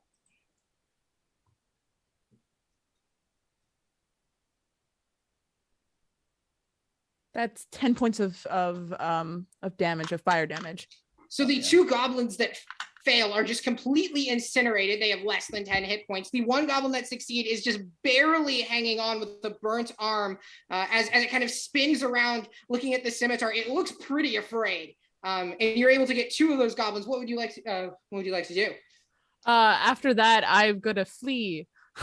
I need to reposition myself somewhere better, so I'm gonna come up towards the rocks and reposition myself so I can see everybody, all the other goblins who are still on the attack. As you move past those 2 goblins, they are going to take their opportunity attacks at you. The one who you just fried is a little coward, though, so he's actually not going to take an opportunity attack. But the other one moves back, and then he rolls a natural 1, lashing out with the scimitar and just completely missing you, and then tripping over its face. Yeah. Spin out of the way or run. And you are able to dash off. Anything else for you, Sunny? Nope, that is it. That's all I can do for now. It is now boat turn. So I'm going to designate the only person who is currently actually technically on the boat, Ilover. What would you like to do with the boat? Remember, we have our boat actions. The boat will move 40 feet forward this turn. Oh no. Unless you'd like to use the boat action to not move. It's okay. You can jump on our boat. So I very loudly say, hold the boats. Both boats. Don't ram us. So I don't want to leave by everyone behind. You said 40. You said, wait, it's just 40 feet? It will move forward 40 feet unless you use your action to stop it. Oh, man. Yeah, well, no, like you don't have to use turn. your action, but you use the boat's action. Right. Action. Yeah. Let's just slow the boats down. Okay. Your boat. You watch as Lillian goes over and pulls a lever. Anchor drops. Boat stops in the water, kind of making a little bit of a jolt as it does, which is a little unfortunate for Raphael, who is on top of the spider as it is skittering on the side and then shaking a little bit. I would like you to make me a dexterity saving throw, Raphael, as the boat kind of like suddenly comes to a straight halt and you are on the side of it dangling. 16. 16. You manage to kind of hold on to the spider, which has gotten a better purchase now, kind of spit out a little bit of silk, able to hold on to the side of the boat better. And you are now firmly on the back of the spider. We will go over to the other boat, our good boat with Frederick von Steeplewolf, Bellador. You are currently looking through your familiar's eyes. So I'm going to say, Frederick, what would you like the boat to do? If you don't want to do anything, it will just go forward 40 feet. Yes, I'm very aware of that fact. Yeah, I shall say, Rickon, stop this vessel immediately.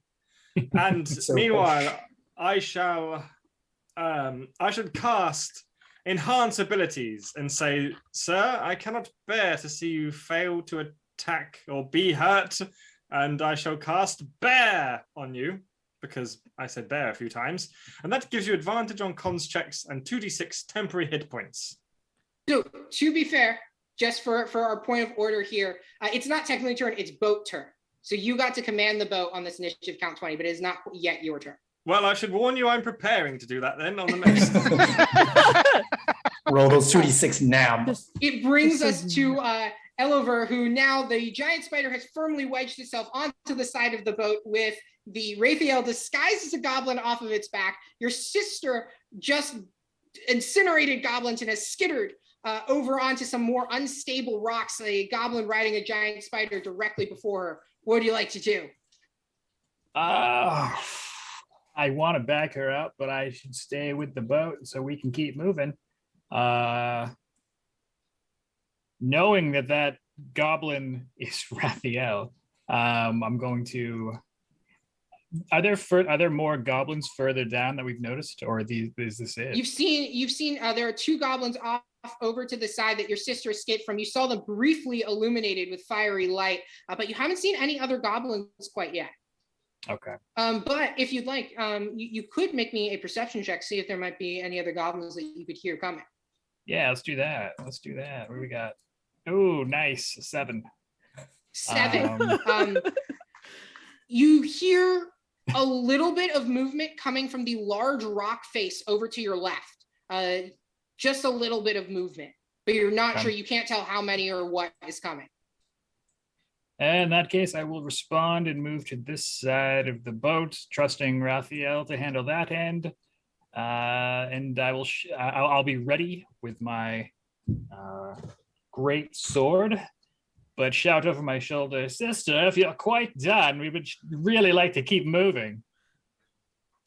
As you move away, you lunge over. The spider is not quite under the control of Raphael. It still sees you as a threat. It is going to attempt to make an opportunity attack at you. Fair. That is going to be a 10 to hit. 10 miss. Goblin spider moves out, but it doesn't quite have itself. Can't quite reach, and you dodge out of the reach of it. Alrighty, it is now some goblins' turn, and we are going to have the goblins descend.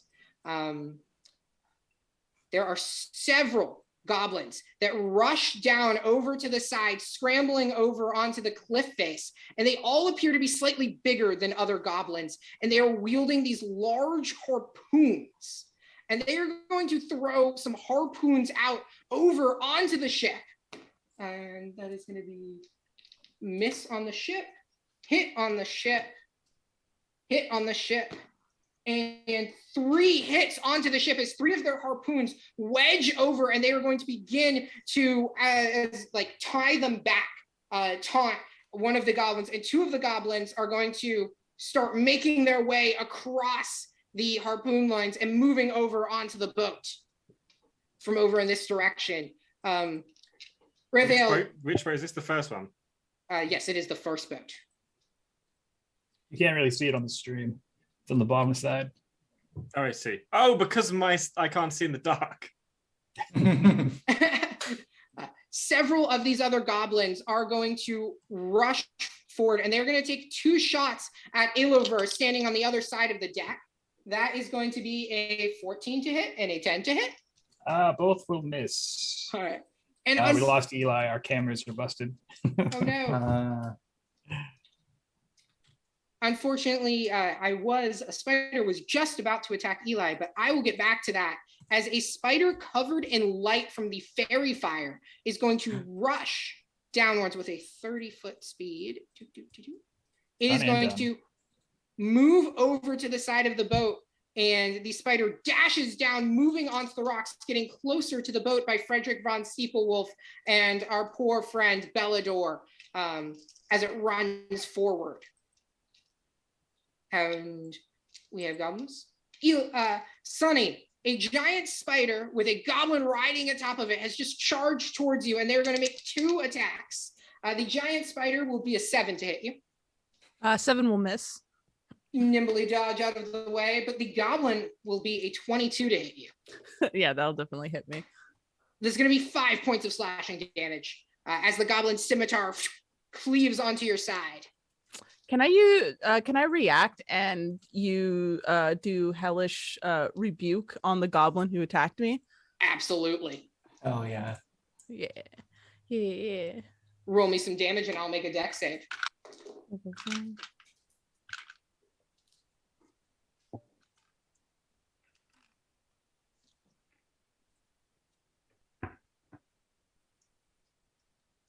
Awkward silence. That is Sorry. 12 points of damage. Unfortunately, our goblin friend fails. Our goblin friend has 7 hit points. And so the goblin hits you. And what does your fire look like as it just kind of explodes out on the poor goblin? It's just like the tips of Sunny's fingers just start to get really charred and burnt and like almost like splintered crack, kind of like the way wood kind of cracks when it has like it's burning, and it just spreads off to this goblin until it just incinerates. Wow. Dead Yeah. goblin. Dead goblin. And there are a couple more goblins that I am just going to be moving quietly, silently. I'm gonna not yell moving out the to entire map, y'all. I'm gonna yell out to Sunny just to say, "Get on!" I also look like a goblin. I don't know if you know. Oh yeah, I did say it's me. I said it's me. Yeah, we Several more goblins appear at the edge as they dash forward, following the battle cry of the goblin leader as they shout out. The goblin leader, however, is a total coward and is going to take the hide action as it leaps down the rock face and let's go. disappear from view. Okay. This goblin up here is also illuminated by fairy fire, but still, so it cannot hide, but it is going to attempt to as it runs away. Okay. Next. Wait, 1 second, Ben. How much damage did I take from that goblin before? 5 points. Okay. Alrighty. That is all of the goblins as they are beginning to run. We have Frederick. It is your turn. Okay, I mentioned before that I was preparing to cast enhance abilities on my master, and I shall continue to do exactly that spell. I make him a bit more meaty. It is a 2nd level spell, which gives you plus 2d6 temporary hit points, Bellador. Plus 2d6 temp. An advantage on con save, so that if you do just start to suffocate, it should help you somewhat. And I think that should probably be about it. I have no other means to help you, sir. Yo. That's a big... You are beefy. I just rolled double 6s for those temp HP too. You certainly did. That will certainly help you as the spiders descend upon you. The 3 spiders are going to leap up. 1 is going to leap towards Frederick, and 2 are going to leap at Bellador. And Bellador, that is a natural 1 to hit you. Going off, the spider skitters up and then falls down off of you and lands on the railing outside of being able to make an attack of opportunity if you run away. The other spider is a 12 to hit you. 12. 12 is going to miss. 12 is going to miss. And the 3rd spider attacking Frederick is a 20 to hit you, Fredericks. I hadn't predicted that this would happen. No, Frederick. Do you know what? I shall cutting words this dragon and say razor blade. Means I can do a d8. It's a 7, which means it's only a 13, which means Spider Skull, you miss. The spider leaps up to your face and you shout so loudly at it that it kind of leaps a little back and falls back, skittering on its little hairy legs poking out of the bone and 2 red eyes looking through the empty sockets. They're not doing too much. And Bellador, it is your turn. You are still looking through the eye of Commodore Hoots, and you watched as whoever the goblin leader was sounded a war cry and then skittered down the rock face and hit. And you lost sight of them. He took okay. So then based on what I can see, I'm going to bring Commodore Hoots back over towards me. And the 2 little skull things in front of me, I am going to actually, is that just a spider in front of Eli now because she killed the rider? That is correct. And there's also a spider over here, right? Yep. All right. I am going to, on those, I am going to now use sorcery points for 1 twinned spell. Ooh. On Ray of Frost. So I can try and hit both of those. Try and hit both of the spiders. Yep. Yeah, as I'm swinging Ray of Frost. Make me some ranged attack rolls. Wow, the first one's a nat 1. Ugh. Unfortunately, that is going to miss. The Ray of Frost streaks offward and hits onto the railing of the ship, kind of freezing onto it just a little bit. And the second, an 11, unfortunately, is also going to miss. The skittering spiders are distracting you a little bit. It's hard to get a good aim while you're trying to move and dodge away from their little small legs. I can just say to him, don't worry, sir. If you damage the ship, I have mending spell. Frederick has a solution for everything. I'm like a Swiss Army knife, so. Anything else for you, Bellador? Give me just a second. I'm also going to use my bonus action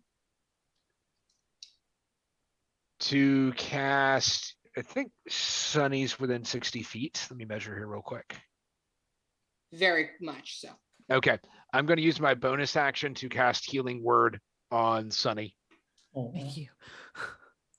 what do you say? It ain't a lot, but it's better than nothing. That's going to be 4 points of healing. That's what I get in my ear. It's better than nothing. Not the size, sir. It's how you use it.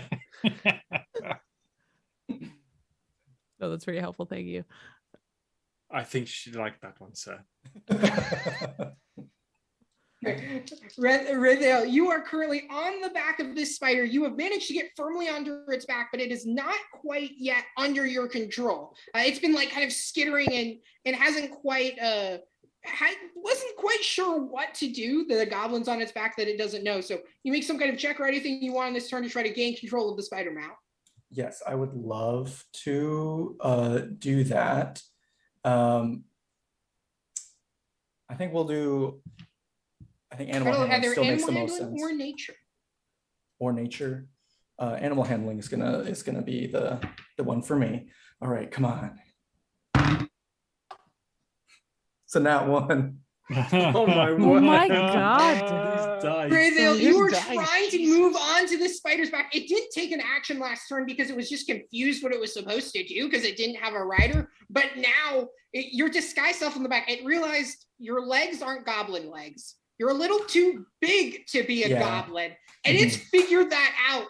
And it freaks out and leaps backwards, falling like back onto the sharp rocks behind you as it leaps. And I'd like to make me a dexterity saving throw. All right, come on, dice.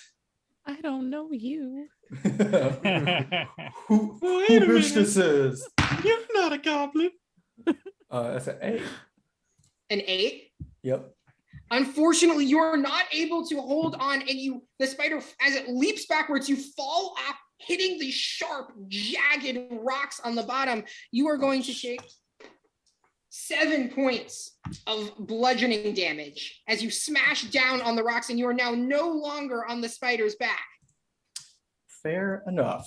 That is totally cool. What else would you like to do? I'm gonna give the help action to Sunny again. So we say like, it's harder than it looks. Alrighty. And that'll be my turn. Okay. Sunny, you have advantage on the next attack roll ability check you might make. What would you like to do? I'd like to get back on the boat now, please. So, all right, as you run back to the boat, are you taking the disengage action? No. Okay, you run back towards the boat and the spider is going to lunge at you. That is going to be a 14 to hit. Damn it, 14 does hit. I'm going to need you to make me a constitution saving throw as the spider's fangs sink into your shoulder. It's fine, I'll walk it off. Walk it off. Put some dirt in it. So oh, it's a nat 20. Hey. Plus right. 2, 22. Nat 20. You are only going to take 5 points of poison damage, but you also take 11 points of piercing damage. So for a total of 16 damage as the spider sinks its fangs into your shoulder. That was a max damage roll in that piercing thing. Yeah, I'm gonna land on that boat pretty hard. And as you go to leap over onto the boat, make me an acrobatics or athletics check, your choice. Oh, let's see. Oh, athletics. Let's see how flexible she is. So 15. You leap over, powerful legs kicking off the rock, grab onto the side, and are able to haul yourself back onto the boat. That will be all of your movement, however, to get back onto the boat. It's perfectly fine. I'm gonna I'm gonna wobble and stand up. I'm gonna pull my bow back and I'm gonna cast Eldritch Blast. All right, you will get 2 since you are above 5th level. You'll get 2 Eldritch Blasts. Where would you like to aim them? One at the spider that hit me because payback's a bitch, and then what is the most threatening thing? Probably the other spider that is going for the other boat.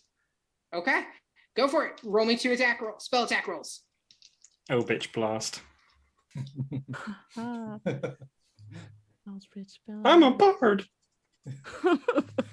You're doing so much for us right now, actually. Thanks very much. One's a 13, the other one is a 23. 13 will just miss, unfortunately, but a 23 will smash directly into the spider's armor. I like to miss the one that's closest to me, the one that bit me, and try and hit the one that's at the further boat, if that's possible. Yeah. Got it. All right, roll me damage.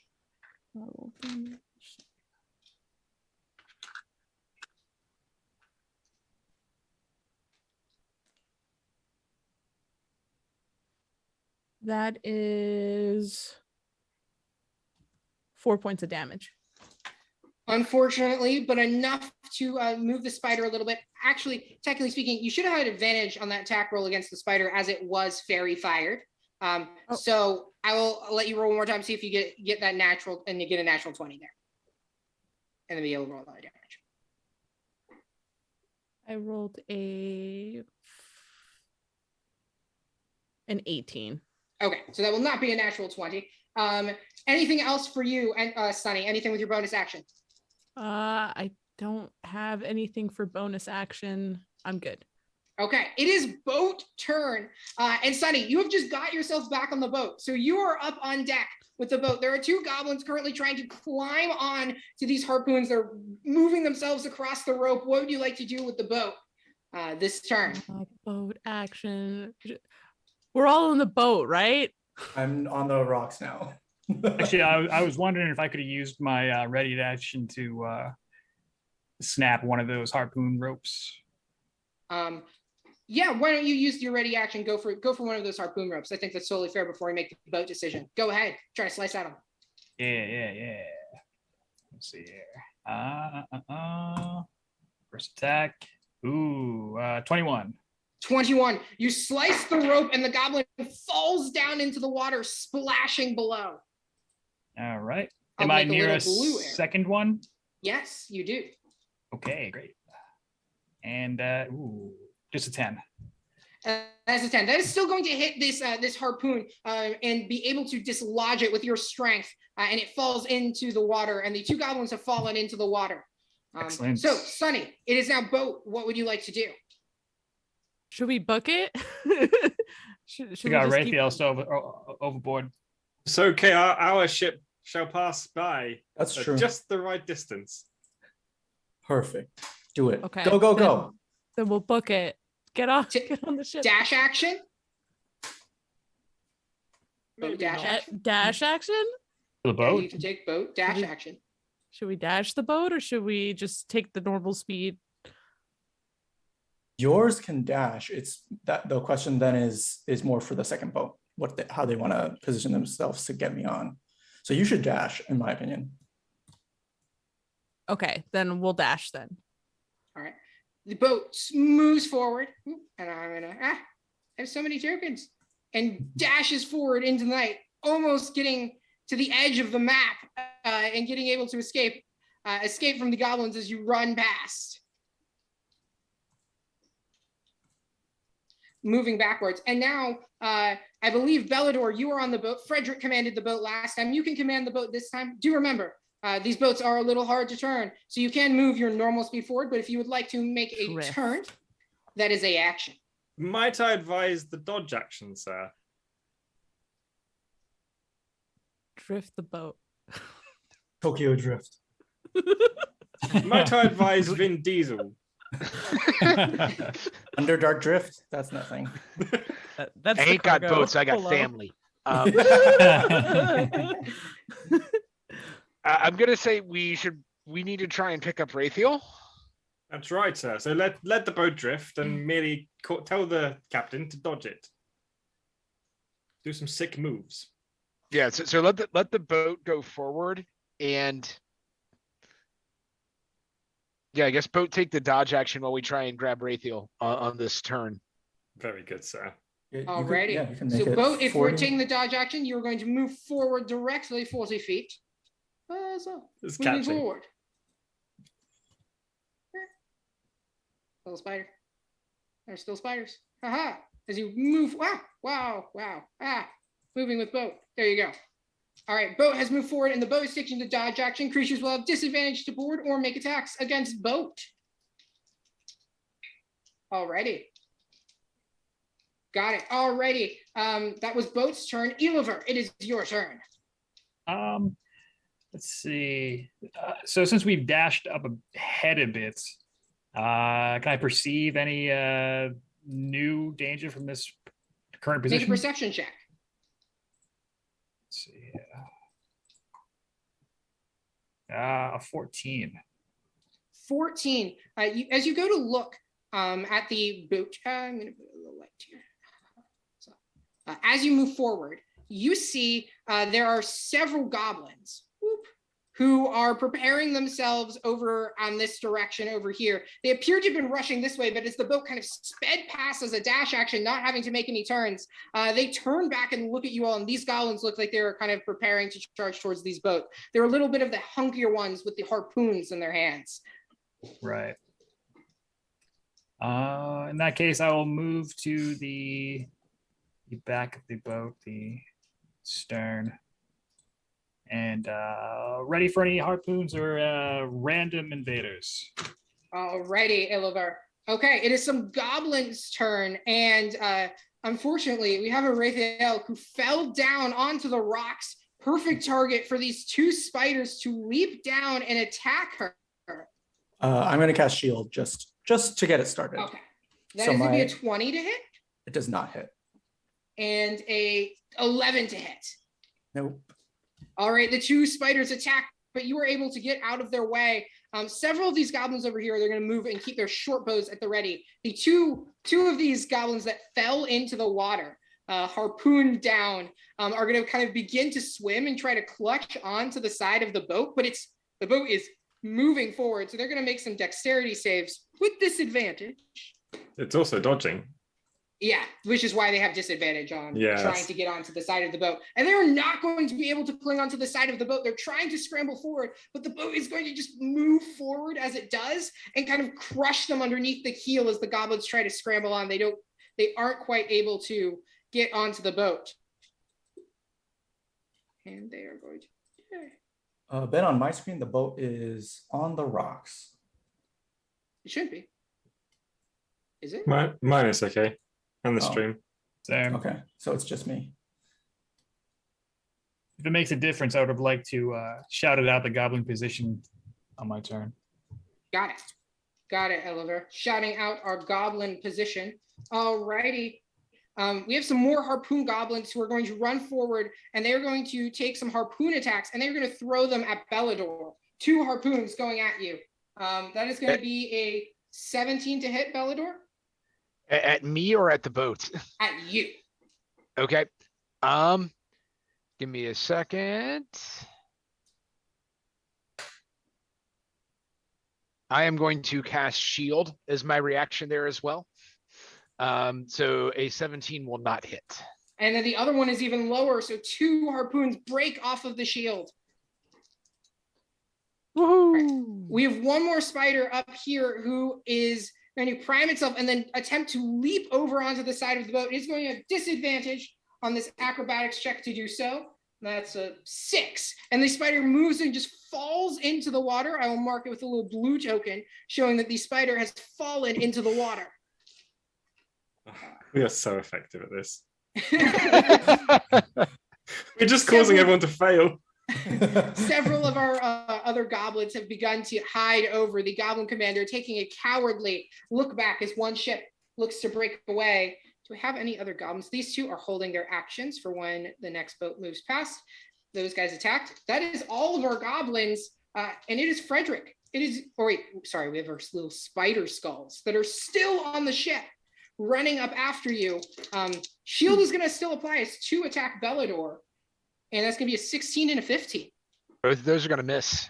And Frederick, that's going to be a 21 to attempt to hit you as this spider leaps, skitters up the mast of the ship, and then leaps offwards directly towards your face. Well, it's Frederick alone. It's a good thing I'm lucky, and I shall be checking on my companion and peering forward and maybe make the skittering skulls miss by infusing lucky roll. 13. So that would be is your lucky roll a 13? Yes. So that would be a 18 to hit. I'm not that lucky then. The creature leaps on. You have begun to suffocate as the creature has leapt onto your face. Oh, no. And you are going to take 10 points of poison damage from the creature. No, Oh, that's sorry. that is Actually, not I'm totally friendly at all. wrong on that. 7 points of piercing. I lied. Less damage. Thank you, sir. Alrighty. And it is stuck onto you, unfortunately, Frederick. And that is indeed your turn with these spiders stuck to your face. Okay. I am panicking a little bit, but drawing back to my many years of preparing oysters for Bellador for dinner. I shall pull out my trusty spatula, and I shall try and hook the spider and fling it off the ship. Therefore, using my cook's utensils to... Love it. Just wedge it on in there. Yeah, just wedge it. It's just like oysters. Flipping a pig. You're shucking skull spiders? Shucking Make skull me a spiders. strength. A Cook, make me a strength check, and you can add your proficiency as you are proficient with cook tools. Perfect. Athletics, perhaps? That's strength. You could make athletics, but if you were already proficient in athletics, you wouldn't add your proficiencies. No, of course, I'm not. It's So just this better is than a strength. strength cook tools check. I have never had anyone make one of those before. Well, stick around. So I've led you into a bit of a trap there because I have ever hospitable, which means any ability check involving cook's utensils, I get a D4 and add that on. So add your D4 onto it too. It tricked you with semantics. It's 16. 16. You pull the creature off with the spatula and flick it, and it throws off the ship. That was like Perfect. 5 above I've the DC. saved myself, sir. And then I shall say, Oz, help Raphael onto the ship. And hopefully Raphael can help Oz can help Raphael climb onto the ship. You mean Got little it. butler? Yes, Well done. little butler is proficient at helping drag people on the ships. Okay. We've trained Little many years for butler this, is- Oz. Now's your time to shine. He's going to do that. Yep. Bellador, it is your turn. These little spider skulls have been constantly annoying you, swinging at your feet, and you just bounced off 2 harpoons from goblins standing up on top of the rocks. What would you like to do? So is Raphael going to make it onto the ship or no? With Oz helping. She's gonna have to try to get over there. Okay. Oz is reaching out his hairy palm. So I'm gonna wave Oz off, and I am going to cast Shape Water right by Raphael, and form a 5-foot cube of ice that will last for an hour, let them both happen, because then the monkey can drag me on the ice. Yeah. So I'm gonna use Shape Water to make the 5-foot cube of ice right next to Raphael, which once he crawls on it, should move away at the same speed as the ships because of the current at 40 feet a turn. And maths and quests. Right?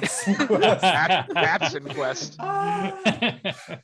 And I am then also going to. I think that's about all I can do in my turn, honestly. Alrighty. Yep, Moving that's the it. shape water on. All right.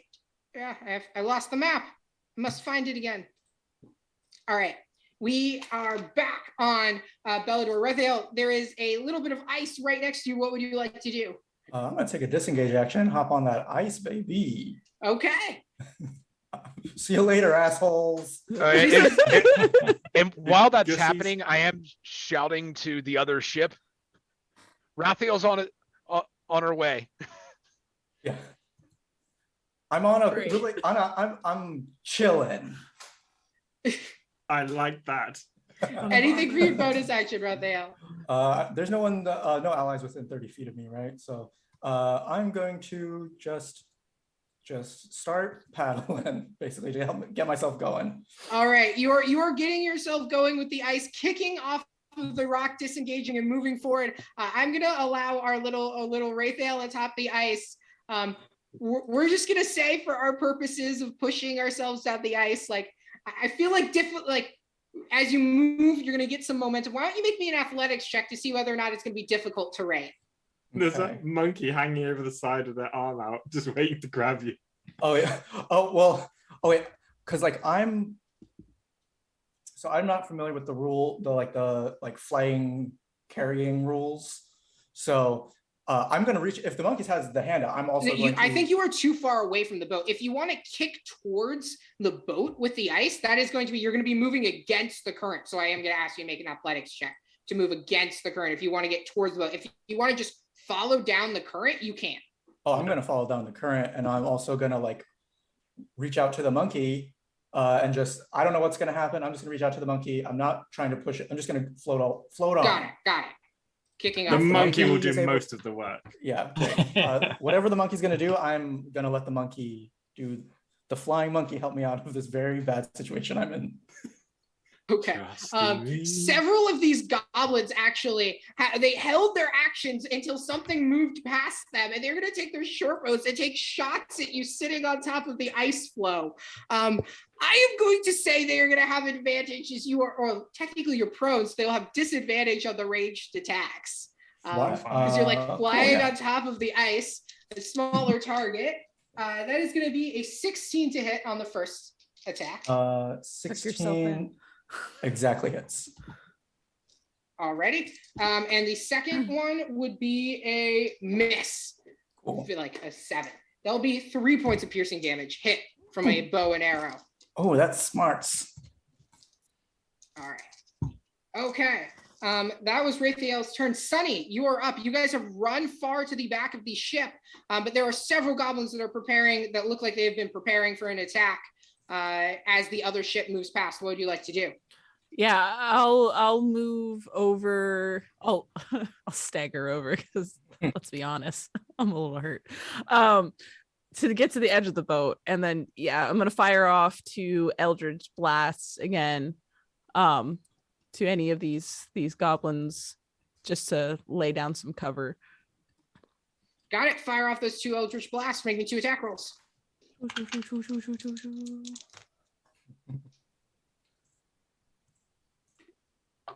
One is a 12. One's a 12 and one is a 13. Unfortunately, the 12 will miss, but the 13 will hit one of these goblins, just meeting its AC. Okay. As the harpoon goblins don't have any shields. That's 5 points of damage. Unfortunately, not quite enough to take down one of these slightly bulkier goblins. Okay. Big goblins. Damn goblins. Is there anything else I can do? Not really, no. Okay, that's all I can do. All right, Sunny. Ready. It is now boat turn. We'll start with you, Oliver. So your boat has been moving down. It's almost gotten past this flow and being able to merge back up with the major river. Would you guys like to move on forward and consider yourself safe? Yeah, I suppose they'll be able to sort it out after this. Or would you like to keep the boat parked where it is? You can totally do that and have you guys maintain yourselves there. Yeah, if we could maintain and then have it move once they are rejoined with us, that'd be better. Rafael, you are going to move down 40 feet as the ice bobs down the current, moving onto the side. You get kind of like right onto the side of this boat that the anchor has been pulled over, and you can kind of grab on to the side of the boat on here as it's kind of moved itself steadily. And little help here. Iceberg slip past you. Yeah, the monkey helps me. Oh, Flapping wings. I love how boat turn also included an ice cube floating down the river. That's my boat, baby. And I so just then need we an will ice cube. have actual boat, other boat. Frederick, you are currently being attacked by or you just kicked the spider off your face, sending it flying into the water. So what would you like to command the boat to do this turn? I think we should probably dodge again and just catch up with the other boat. To be fair, if you dodge, you will move forward 20 feet, 40 feet, and straight into a rock. In that case, obviously avoid the rock. And if Please, you want, Captain. you can do a turn as your action. Yes, I mean, I'm quite worried why I'm having to tell the captain to avoid rocks. Sorry. But it's fine. Yes, just try and do not crash is my order. We'll move down, boat moving down 40 feet past, getting ready to move, leading it to be Oliver. It is your turn. Raphael is down on the side of the boat, kind of clinging on to the wood, the ice cube falling past you. What would you like to do? Let me say, I'm actually going to follow my sister's lead and see if I can grant some cover. I feel like Raphael can probably handle the side of the boat. Yeah, I'm good. We should just go. So yeah, I'm gonna switch to my short bow, take some shots at some of these guys on the rocks. Oh no, I left Rick on behind. Go for it. Take some shots. All right. Did the captain just jump off the boat? Yeah, I left them behind on the map. That explains why he couldn't steer. Yeah. I have a 16 on the first shot. That is definitely hits. Damage of 7. A 7. Oh, 7 damage. 7 damage. Goblin falls. All right. Second shot. 15. 15. That will hit. Damage of 4. 4. This goblin is not quite down yet, but it has taken an arrow to the side. All right. All right. Yeah. Maintain spot. It is some of the remaining goblins and spiders' turn. And these goblins, you guys have been pretty hard devastating them. Their leader is hiding behind a rock, not making any sense. So 2 of these goblins are going to break off and run backwards behind this rock formation over here and take the hide action with their bonus action as they dash running behind the rock, terrified of you. These 2 goblins are going to move back, kind of taking a little bit of cover behind these 2 rocks, and are going to take some pot shots at Bellador. That is going to be a 21 to hit. That'll hit. And what if I cutting words? Ooh. Go ahead, cutting words. Shout chainsaw because they exist now. And that's waiting for cleaver to come out. My next invention. That's a 7 minus 7 to that. It's 14. Ooh, that's only a 14.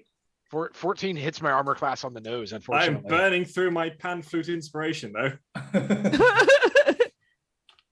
All right. That is 6 points of piercing damage, and the second one was a 17 to hit you. That will also hit. That is going to be 5 points of piercing damage. So 11 points of piercing damage. The two spiders on these rocks are not going to attempt the leap over onto the boat and are instead going to shoot some webbing at our friend Frederick von Steeplewolf. The first ranged attack, that's going to be a 15 to hit you, Frederick. I'm afraid it does. It covers me in red. You are covered in sticky spider web and you are restrained. And the second one is going to take a shot at Bellador, attempting to restrain him. That'll be a 13 to hit. That's going to miss. All right, you managed to duck out of the sticky spider's web. All right, I believe we had goblins over here. This goblin is going to take its harpoon and is going to run down over this way, and it is going to throw a harpoon at Sunny. Oh shit! Please don't. That'll be an 11 to hit. 11 doesn't hit. Thank God. Okay, you managed to duck out of the way. I'm just gonna slide down. Hurt. You notice Oliver's interception is ready for it. Nice. And Frederick, it is your turn. Or sorry, we had some little spider skulls that are going to leap at our one of our restrained Frederick. It'll make its attack with advantage. 13 with advantage? 13? No, I'm afraid not. Okay. I can just spatula in time.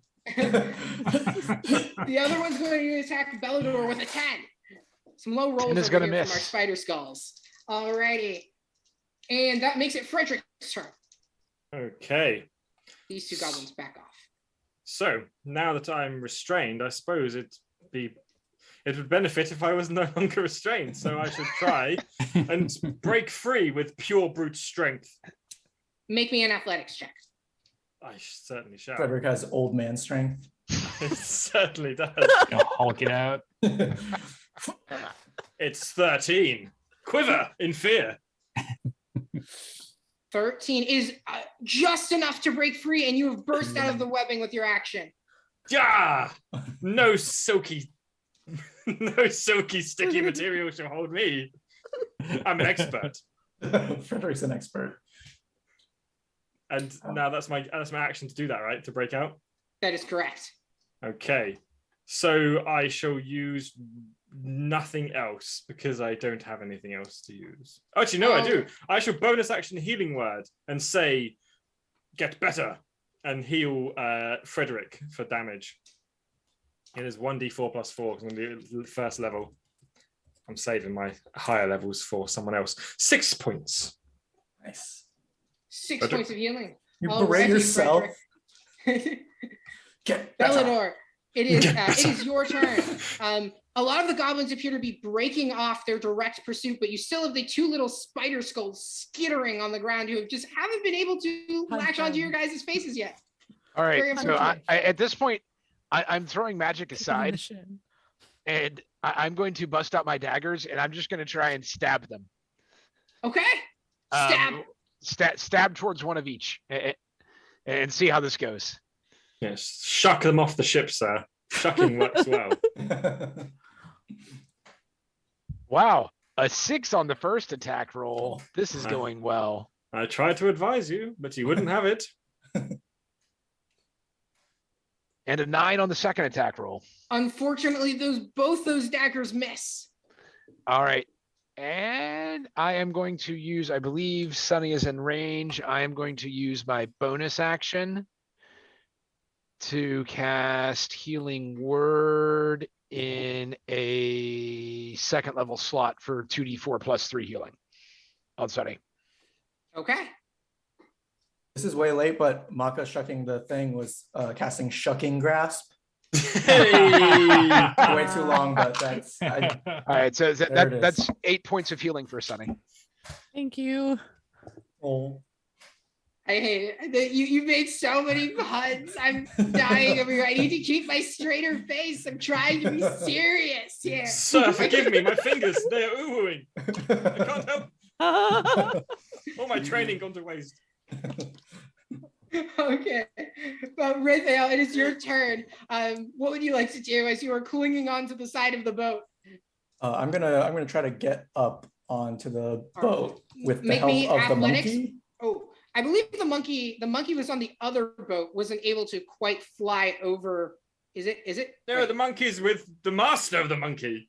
You fool. Oh, okay. I thought the monkey was It was on the Huskies- other boat holding its hand out in case you were still there to grab gotcha. onto you. So it would be an athletics or a acrobatics check to climb up onto the boat.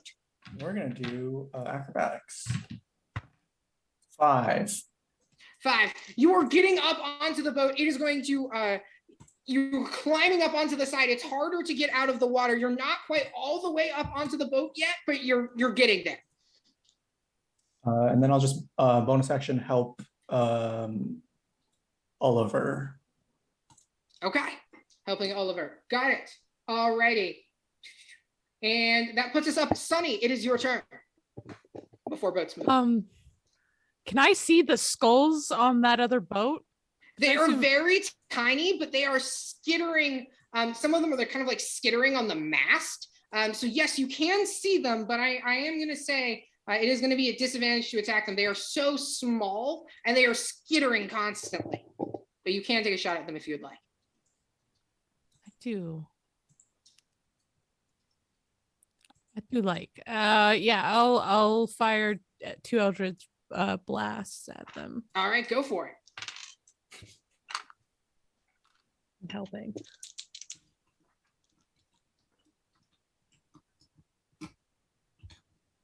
One's a 14 and the other one is a 16. Those both hit. Roll me damage. Ooh.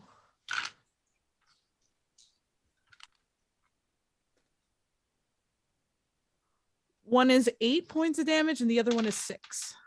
Both these spider skulls, they do not have very many hit points at all, are smashed to pieces, and black goop kind of spills out over the deck of the ship.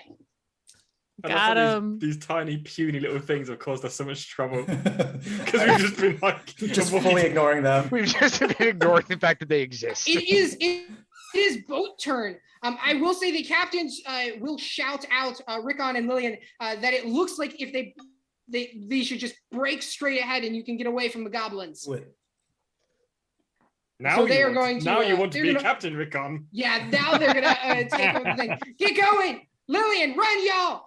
Fine, and the boats will escape, pulling themselves out of the Underdark and this goblin ambush, ready for more adventures in the Underdark. And that is where we're gonna take a break, y'all. Right. Hell yeah. We will return in 5 minutes. 5 minutes. Yeah. 5-minute break, y'all.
Hi, everybody. Welcome back to In What Distant Deeps. Thank you guys for sticking around through the break. We did a bunch of drawings for viewers in the stream as a thank you for coming out and supporting the Trevor project and for supporting the stream. We really appreciate everybody being out here today. And so we had a lot of incredible things to give away. So I've got a long list of people who have won some things.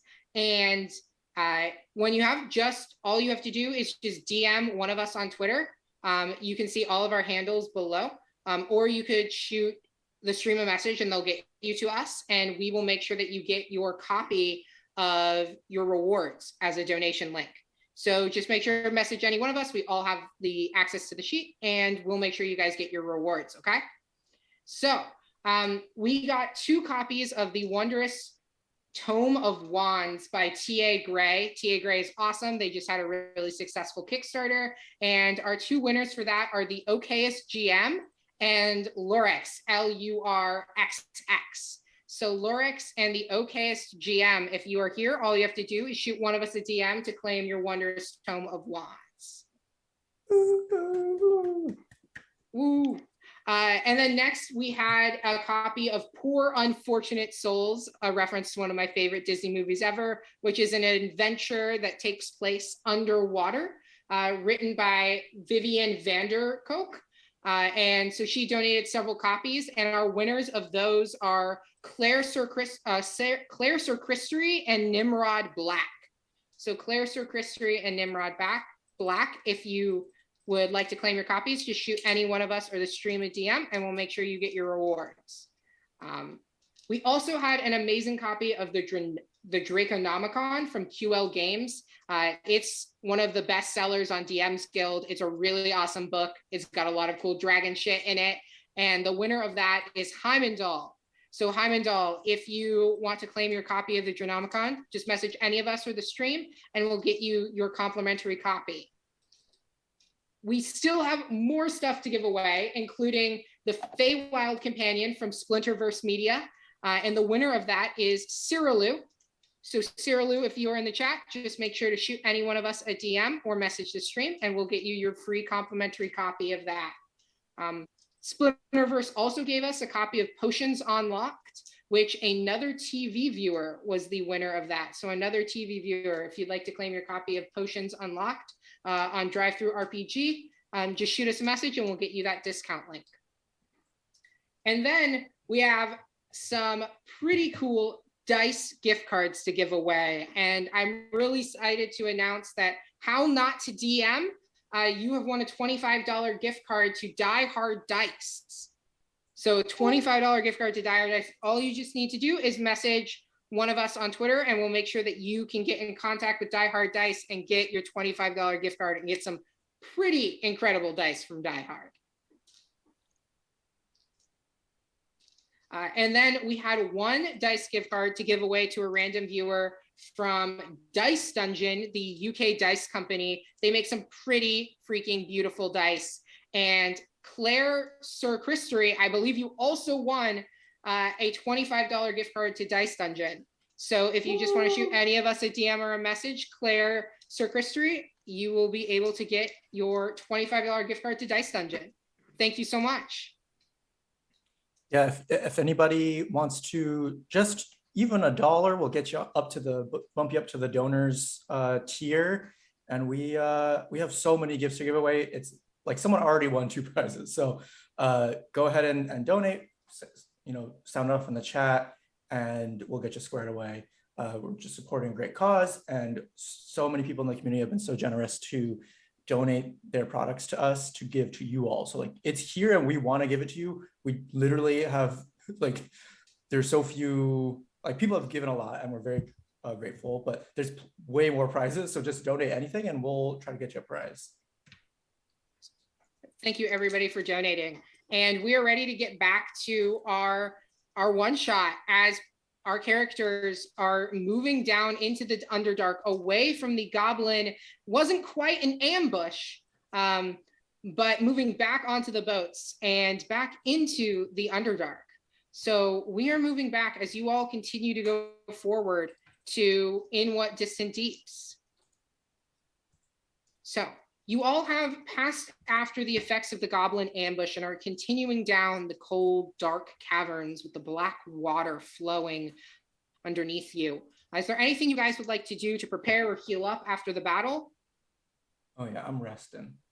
Yeah, I'm definitely gonna go find a corner, sit down for a second. With consent, my lady, I can heal you. Yeah, I mean, sure. That would I be... have very healing hands. Ooh. I can do stuff with them. One moment. I would. Let's see. I am going to place my hands upon your head and pat gently. Oh. And I shall cast Cure Wounds at 2nd level, which is 2d8 plus 4, which I shall roll momentarily. 2d8 plus 4. Oops, that's plus 5. Take 1 off that. So 17 points of healing. As I'm patting you on the head, I should just say, "Sir taught me these moves." Yes, the best wingman. Did he now? He did. Everything I know about seducing women has been taught to me by Bellador.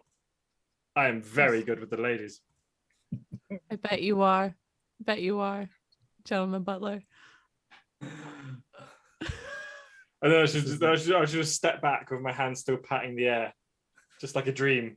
And then thumbs up and wink to Bellador. I have your back, sir. Your back is covered. I'm so But glad I Bellator's just wasn't kind of rubbing the drinking at bridge that of his moment. nose at this point. Classic. Right, the glasses are back on now. We're serious. We're serious. You broke the DM.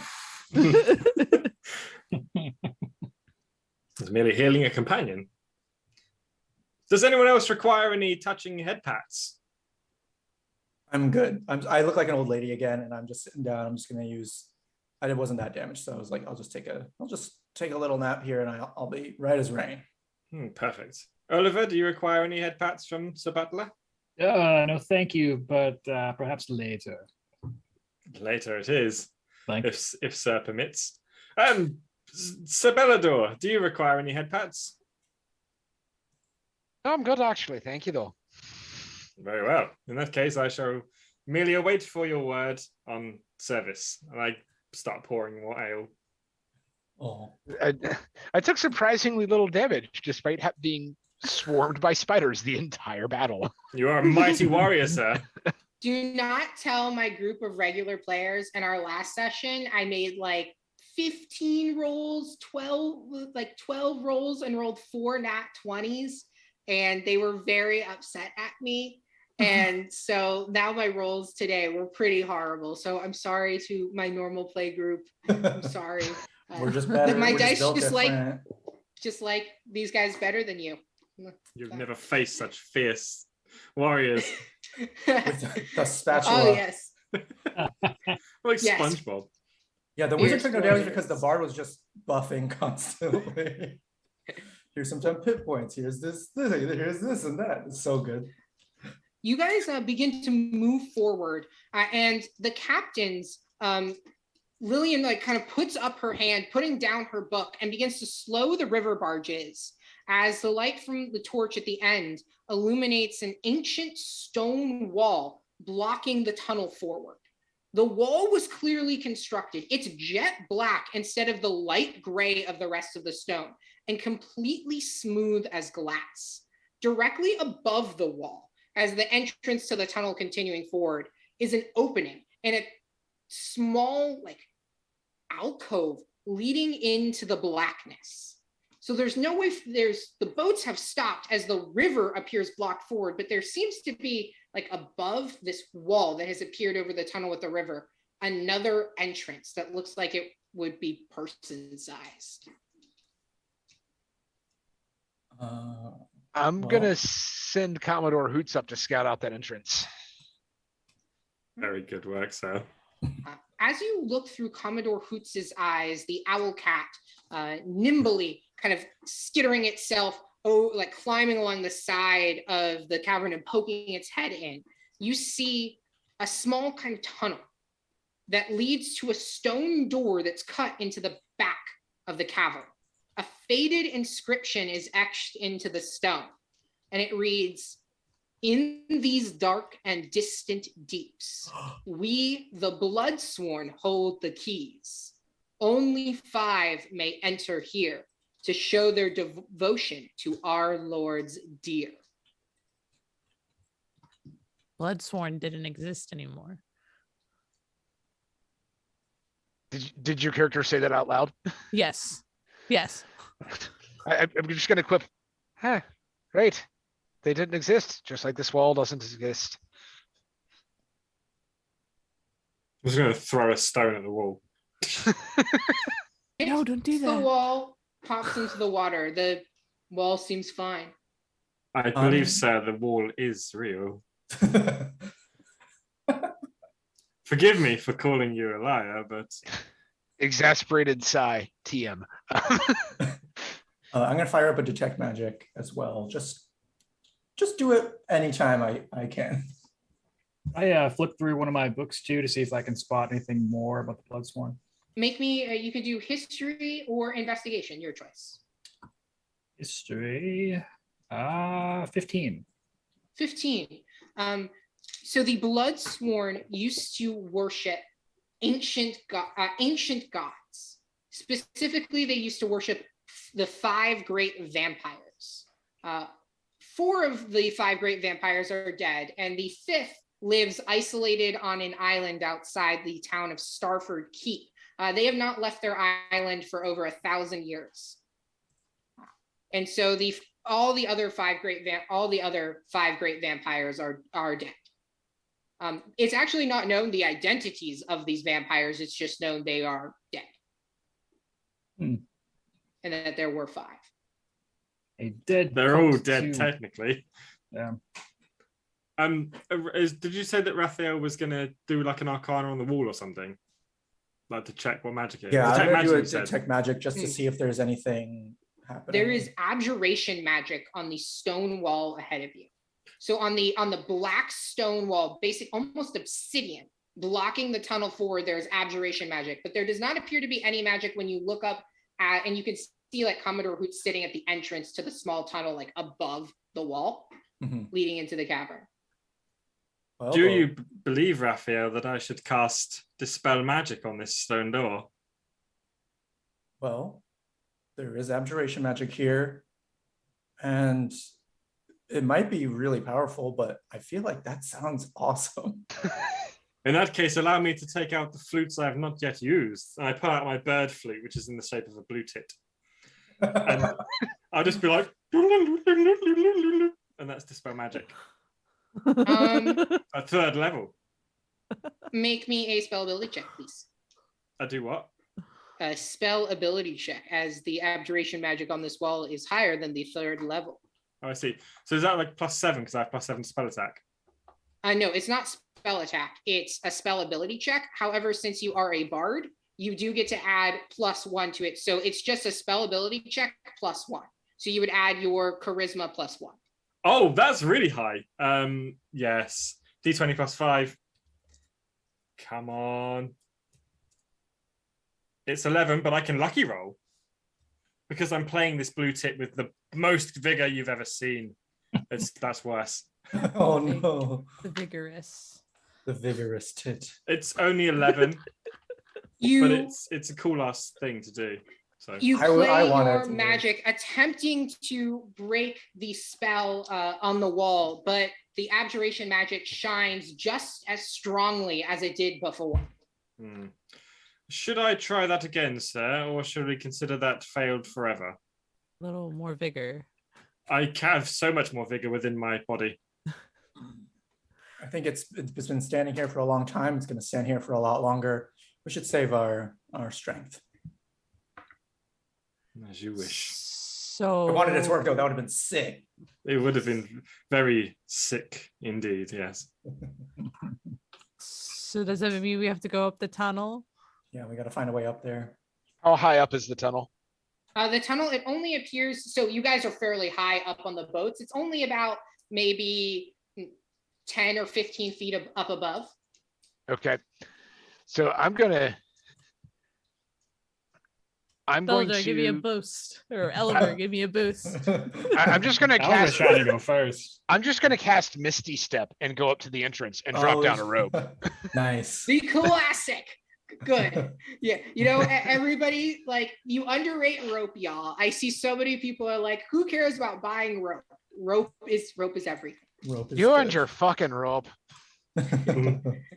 And you all are, it is fairly easy to climb up into this small cavern with a door set in the back with the inscription upon it. Now what? Now we're So here. the door is there's an inscription on it. What is the door made of? The door appears to be made of the same black stone as the wall down beneath, not the light gray of the rest of the cavern. And the door has what appears to be 5 handprints on it. And from your detect magic, you actually see that there is slight necromancy magic in each of those handprints. Yeah.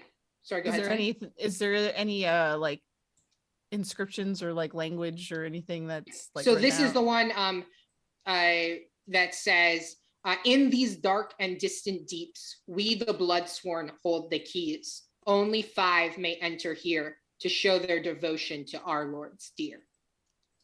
Do I see any sort of discernible lock on the door? Make me an investigation check or an arcana check, your choice. We just put our hands here. Yeah, we should all just put our hands here. Right, let's hold off on the hands just a second. We should cut them I'm saying first. that. I believe we should cut them and offer blood to them. Oh. So I'm going to make an investigation check, which is a 21. Yay, I can roll well on something tonight. As you look over the door, there is no discernible handle. You kind of can give it a little push, or like maybe like sticking it with your dagger and like giving it a little touch. There's no give to the door at all. It doesn't appear like there's a locking mechanism or a door handle or anything. The only reason you can tell a door is that it's like the door shaped and clearly cut out of the stone. You feel like you should be able to push it back. Like it's definitely, you push, but you're not getting any leverage by using your body to do so. Blood for the blood god. Am I right? I believe so. It makes We just sense. yeah. All right, so it's all Old dagger. cut our hands and put them on the handprints. Mm-hmm. Allow me to do yours, sir. You'll only make yourself poorly.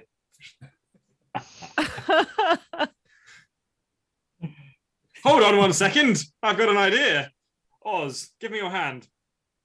Oh. My flying monkey shall offer the blood. Oh.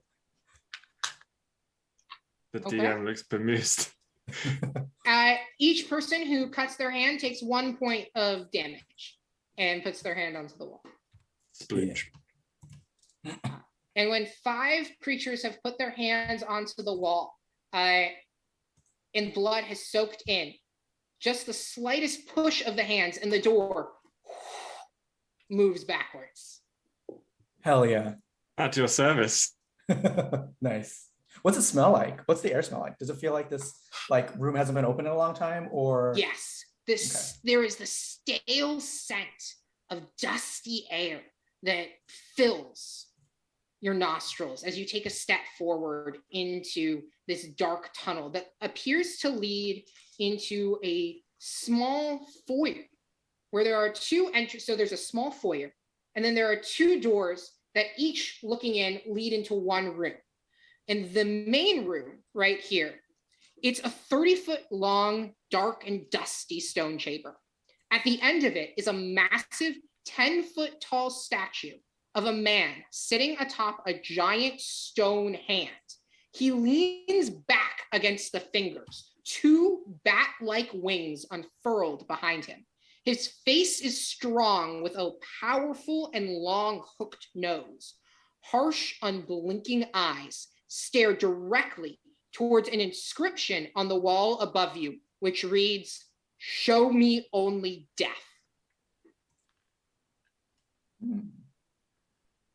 I bow before Bellador. Do it, sir. Nope. Nope. That's probably not the. We probably shouldn't your life is valuable. We could at least draw straws, but also that's not what it means. Oh. But I appreciate that you're just a very dedicated man, aren't you? I am indeed. Thanks for noticing. Very cool. You're quite good at what you do yourself. So I see that. Can I check around the room for any sort of traps that possibly could exist or anything like that? See if Make there's an anything else. investigation check. So remember, you have the small little foyer with 2 entrances that then, so there's the small little foyer, a piece of wall that would like block where the statue, you could see into the statue. And you walk into the main room, the statue's at the back and the inscription's directly, like it's staring directly at it. Okay. And make me an investigation check. 14. Bellador, as you kind of begin looking around the room, looking for traps, you go over kind of examining the statue. So the statue, it's like a hand raised up and the man is sitting in the fingers, the wings unfurled on its back.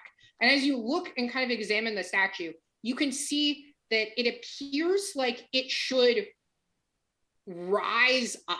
You can see that there are little scrape marks on the side. So it's like the statue could pull itself up. There don't appear to be any entrances or exits that you can discern other than the ones you came into.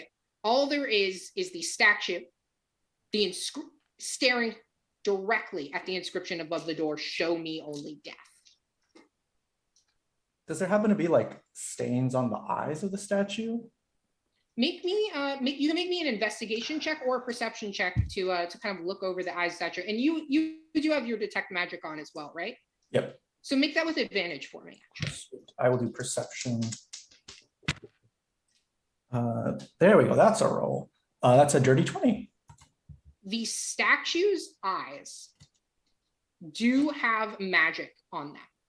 It appears it's not necessarily of a specific school, but there are eyes on the statue. The eyes of the statue are magical. And you can see, like kind of looking in, the eyes, they're not thick enough to block your detect magic. And looking in, you can see that there's more magic inside the statue. But the main magic, so it's like the eyes, and then there's magic inside the statue, but it's connected through the eyes. I believe I have an idea. Go for it. I have an idea too. Mine might be less kill each other. It says "show me death," and the vampires are dead, right? Why don't we just hold a mirror up to the eyes? That's a really good idea. That's better than my idea. Gonna be honest. I also have minor illusion, so I could cast and make something. I also have minor illusion, so we could do like a combo move, minor illusion. We could try the mirror first. Yeah, let's do the minor. Yeah, let's do the mirror first, and then just hold the mirror. I have like a pack of. Stupid pack of stupid stuff like candles and mirrors and stuff. Like a little thing. Yes, of course. It's for applying Belladur's makeup in the morning, and I hold it up to the statue's head and face. Someone is going. You are a halfling, so you're probably only 4 feet tall. No, I'm very tall for a halfling. Only my hairy feet would display the fact that I even am one. How tall are you? 12 feet. No, I'm I kidding. do. I'll just get on the back of.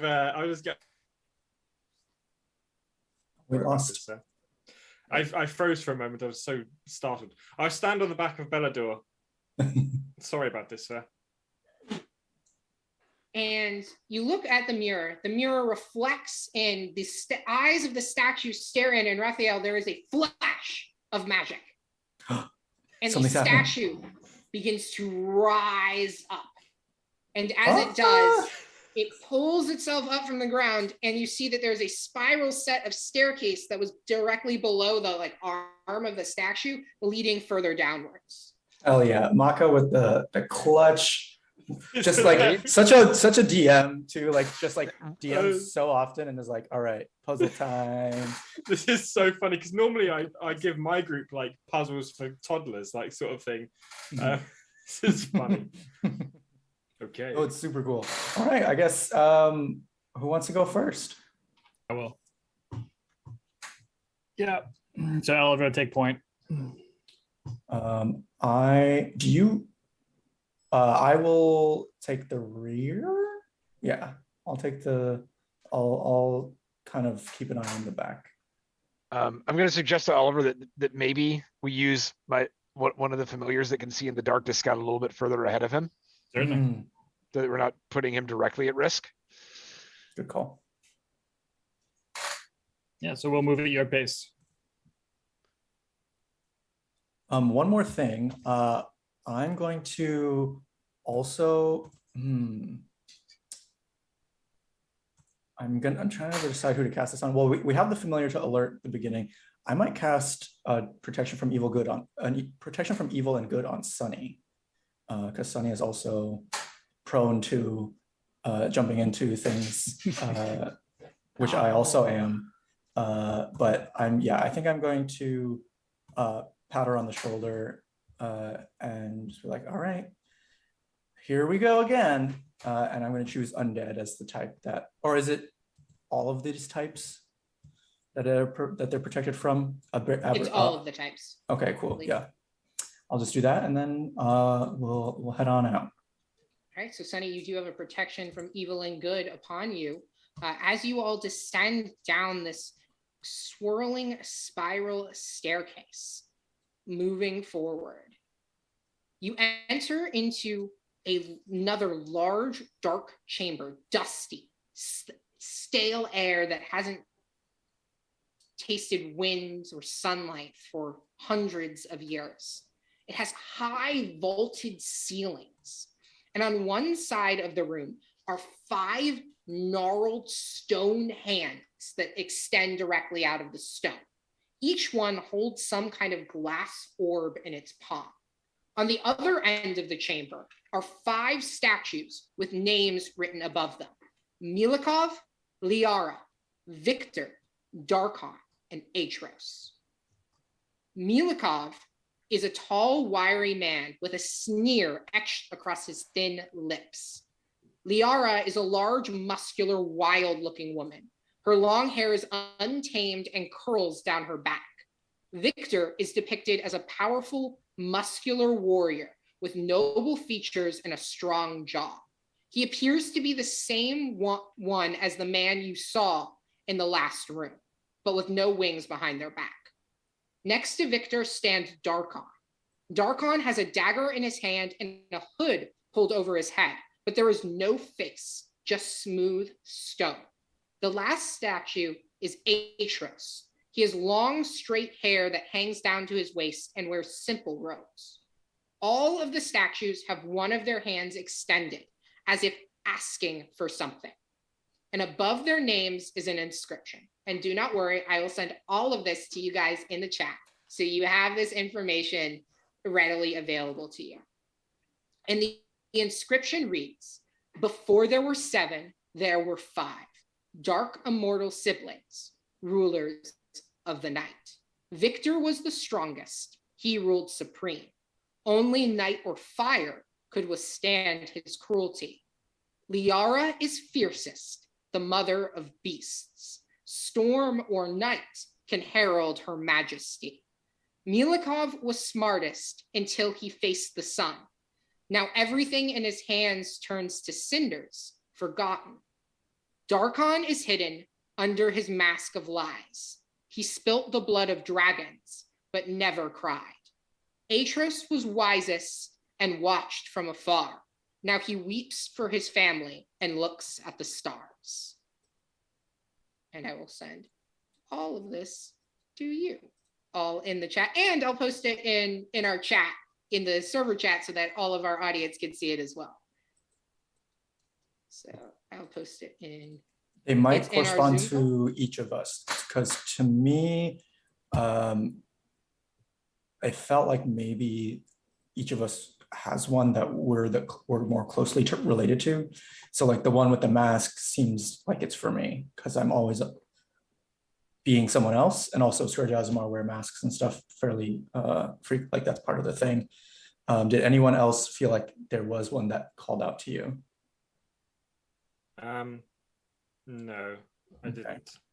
I thought the smartest one was maybe for Oliver, and then this might be like totally not the way to solve it, but I'm just gonna say ideas and we'll figure it out. So they're on one side of the room. You have the 5 stone hands, each of them holding what appears to be some kind of glass orb. You'd have to get a better look at them to determine exactly what. And then there are the 5 statues. They're in order left to right, Milikov in the list there. And then above them is the riddle. And each of the statues is holding out one of their hands as if they are expecting something to be placed there.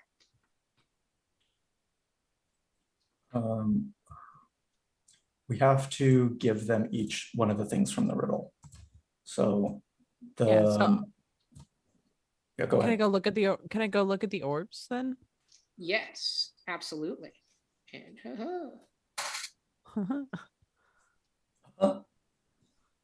let us, I have to pull up all of my things. I have so many things. Okay. So each of the stone hands coming out of the wall holds an orb. The orb each has some kind of different substance sloshing within it. The first orb holds clear liquid. The second contains a thick, dark red liquid. The third has a kind of a black vapor. The fourth glows dimly with red light from several embers burning inside of it. And the fifth contains what look like, at first you think it's some kind of black smoke, but then it's more gray and you see lightning sparking in between it. I think I might have an idea then. For the one that Victor is holding, may I please light something like so to cause fire and just present it to the orb? Touch it on the orb, maybe? You present the fire to the orb, and the orb doesn't appear to, like the glass doesn't appear to heat up substantially from it. But the orb is kind of glowing with that kind of fiery light in its hands. But the orb, it looks like you could pull the orb out of the hand. It's not stuck in there or anything. So what were they, describe the orbs again? So there are 5 orbs. The one with the embers goes to Milikov because everything in his hands turned to cinders. The clear liquids for Darkon. The red bloodish just sounding liquid probably, I think that's probably Darkon because he spilt the blood of dragons. Right, but never cried. So maybe not the clear. I think yeah, because that one has blood, and then Atros has now he weeps. So maybe that's the clear one for tears. Yeah, I would say the clear one for Atros, the dark bloodish looking one for Darkon. Liara, I believe, has the thunder one. Yes. Yep. Let's do that one first then, since we all agree. Somehow. So what is the plan to put which orb where? I'm gonna take the thunderous one and then I'm gonna put it in Liara's hand. Okay. So the thunderous orb and place it in the hand of Liara. Okay. There's no reaction. I think we need to make it static, and I'm just going to rub it on my hair really fast and then place it on the hand. It's placed into her hand, but nothing appears to happen yet. May need all But of them. We just gotta nothing remove all the bad. other orbs. Yeah, just put all of them in place first. I'm gonna take the one that looks like blood and put it in Darkon's hand. Okay. There's no reaction. The clear one will go in Atros's. Like there was a clear one, right? Yes. Yeah, there's Yeah, a the first clear one. liquid one, yeah. Yeah, I think that could go for the weeping one. Yeah. For Atros. I'll put that one there. Okay. Then there are 2 orbs remaining. Thick black vapor and The embers that are still burning. Yeah. So that one goes to Milikov. Yeah. so that the other one might be shadows. Thick Um, black vapor. Yeah. Night or fire. Only night or fire could withstand his cruelty.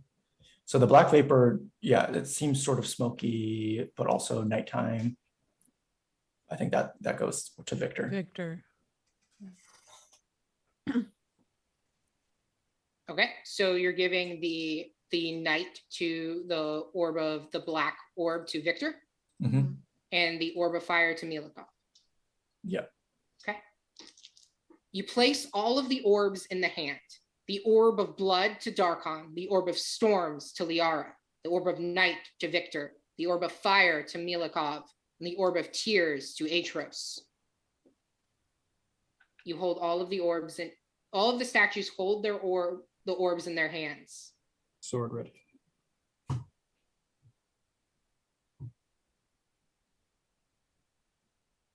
And then the statues move, their arms raising upwards, stone creaking, dust flying.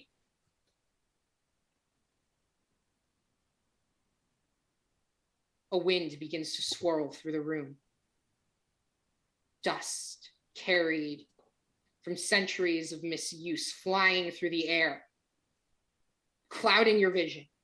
And as the dust stops swirling and settles down, you see directly on the other side of the room from where you entered, another door has appeared.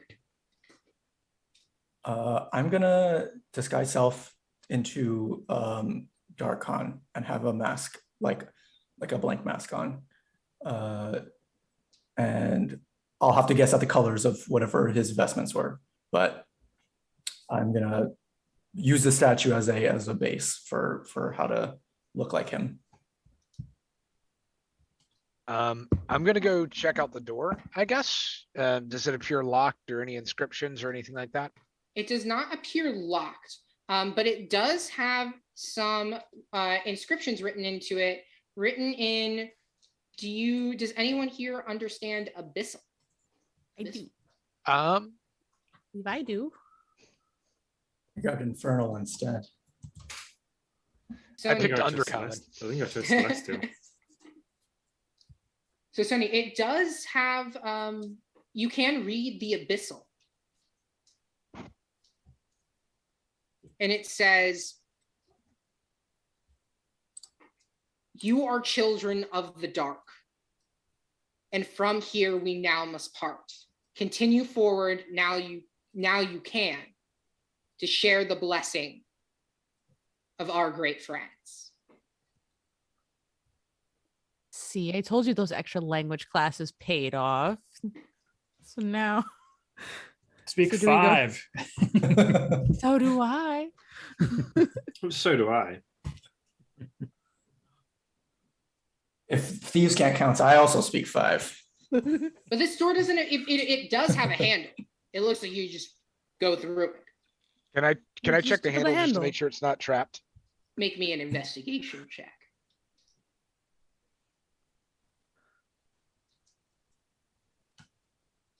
That is so I have the right window visible there. That is a 24 on my investigation check. Hell yeah. Just holding It a does I not was holding a appear to be magnifying trapped. glass. It does not appear to be trapped on a 24. Thanks, Ben. Appreciate that. It said now you will part from, like, you are children of darkness and now you'll part. So that means, is the next one gonna be really bright? That seems weird. I'm gonna open the door. Open the door. I'm You ready to open the guard. door. I've And helped actioned. you open the door and a blinding bright light kind of sears into all of your retinas. It's startling for a second. You all have been wandering through this dark cavern with just torchlight and light spells. But then there is this clear white light. And clear white light descends down from the ceiling, illuminating a single statue in the center of the room. The statue appears to be that of Atros, who you saw in the room previously, except much larger, perhaps about 15 feet tall. His head is bowed, his long hair tied back in a ponytail. But tears go down his noble face. He has his hands extended outwards. And you can see that there's a small slot in each of his palms. Sitting in front of Atros is a small stone cylinder. And atop of it is a bright white orb that is casting this white light that was almost blinding. It's glowing brilliantly. The white orb sits right in front of Atros, left and right hand. There's slots, so we should put Chuck E. Cheese tokens in the arms and then grab the orb. And when the tickets come out, you just pull real slow. Yeah, Wait. and just keep pulling. Slowly. Don't It's wanna very break it. slowly. And while we're at it, I'm gonna go play skee ball in the corner. Your quarters, sir.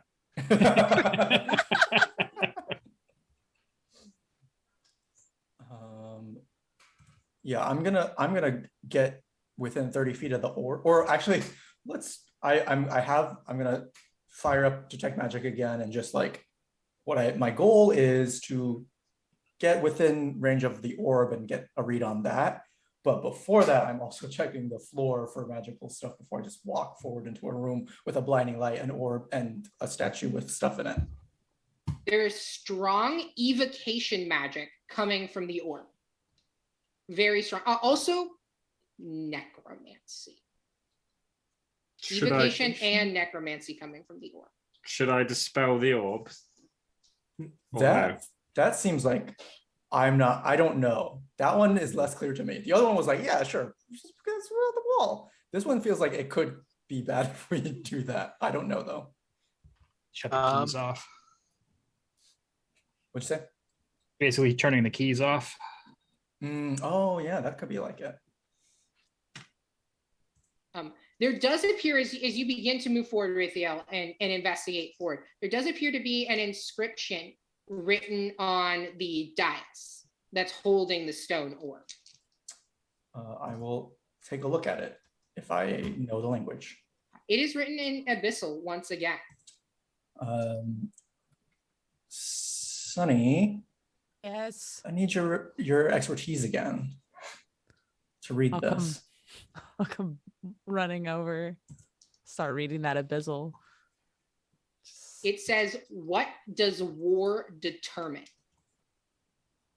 I think there's more. I think it says campfire on sale now. Abyssal. He's probably not even in the chat, but yeah, we'll have to tell him about that later. What does war, you said determine? What does war determine? And then there's an orb. So Bellator, did you say that out loud? Does he know what you said? Yeah. I said that out loud for everyone. So Bellator's just gonna say, well, from what I understand, war generally determines who dies more than anything else. Wise words, sir. We should inscribe them on something. We should get you some like knitting or like embroidery so you can put it on cross a pillow. stitch. Yeah, funny you should say. Is that what I'm supposed is that what I'm supposed to tell it? The orb or the stone though? There's the slot. I want to look at the slots. I want to take a closer look at like what's going on over there. Make me an investigation check. All Kind right. of slots be the Slots. Determines That's slats history. you're thinking I'm from of. Florida. I'm just gonna sit at the slot and chain smoke all day. That's what the Slots. is to. Investigation. Okay. So 16. 16. The slots on the palms are circular, and they look like they would fit the orb. But there's 2 slots. 2 slots, No, one in one each orb. palm, one in each palm, and the orb could fit in either of them. That's the ticket. I kind of explained that. Like there's figure out which one to put it in. So which one? War determines who is right. I would say Who is right, but also who is left? That could Ooh. also I would be say a I would say war determines more so than who's right, but what's left after the war. Yeah. Yeah. America. Why don't we break the orb in 2 and put it one piece in either hand? All right. Why can't we just do more than one war? Obviously, it's the American way. Let's just commit to war forever. America, we've spent what percentage of our history at war? One. We had this 100. argument in the real life. Do not bring it up again. We did months ago. I will say Syndra has spent basically its whole history in war. Syndra's America. A metaphor. So There's a left or gas right? station. So I'm gonna take the orb. Well, Left if or it's right? for vampires, it's like vampires how they think, right? So war to them, are they more violent? Do I know if even involved vampires? in the war? Oh yeah, He's the only remaining one. right. So he's the sad one, and so He's the one who's left. He's the one who's left. Yep. I think it's got Left to be hand. left. It's got to be left hand. So We left can- hand. If it doesn't work, we can just put it in the other hand and I'm just Unless worried we that all die. a It's the trap triggers off of the option. wrong one. I'm gonna put it in the left. Sunny, you pick up the orb. It's warm to the touch, almost hot, but not so much to burn, more like you're more pleasant, like you're holding a nice hot cup of tea. And you Ooh. put it into the hands, and the orb glows. And then the entire statue glows with brilliant light and begins to move. And the statue looks, and the stone tears drip down the cheek, hitting the ground and exploding into little bits of dust. And the statue says in a sad, gravelly voice, "War never determines who is right, only who is left." And then it holds the orb out and holds it out towards you, Sunny. I'm gonna take it. And it puts it in your hands. And as it does, the statue raises its hand up to the ceiling, and a brilliant sun design suddenly bursts with light onto this dull gray stone. And from the center of that sun, spinning down, is a set of stairs. These vampires really loved stairs and inscriptions. Let me And tell you, riddles. they They love love- a good inscription. Cannot get enough stairs, these vampires. It's like they got all this time on their hands. Yeah, they're just like, oh, I'm Where bored. do I today. get What do this do? level of security for my doors? I wonder why Lady Barbarian sent us through this exact tunnel. Yeah. We've never traveled through this one. It's fine for our most delicate possessions.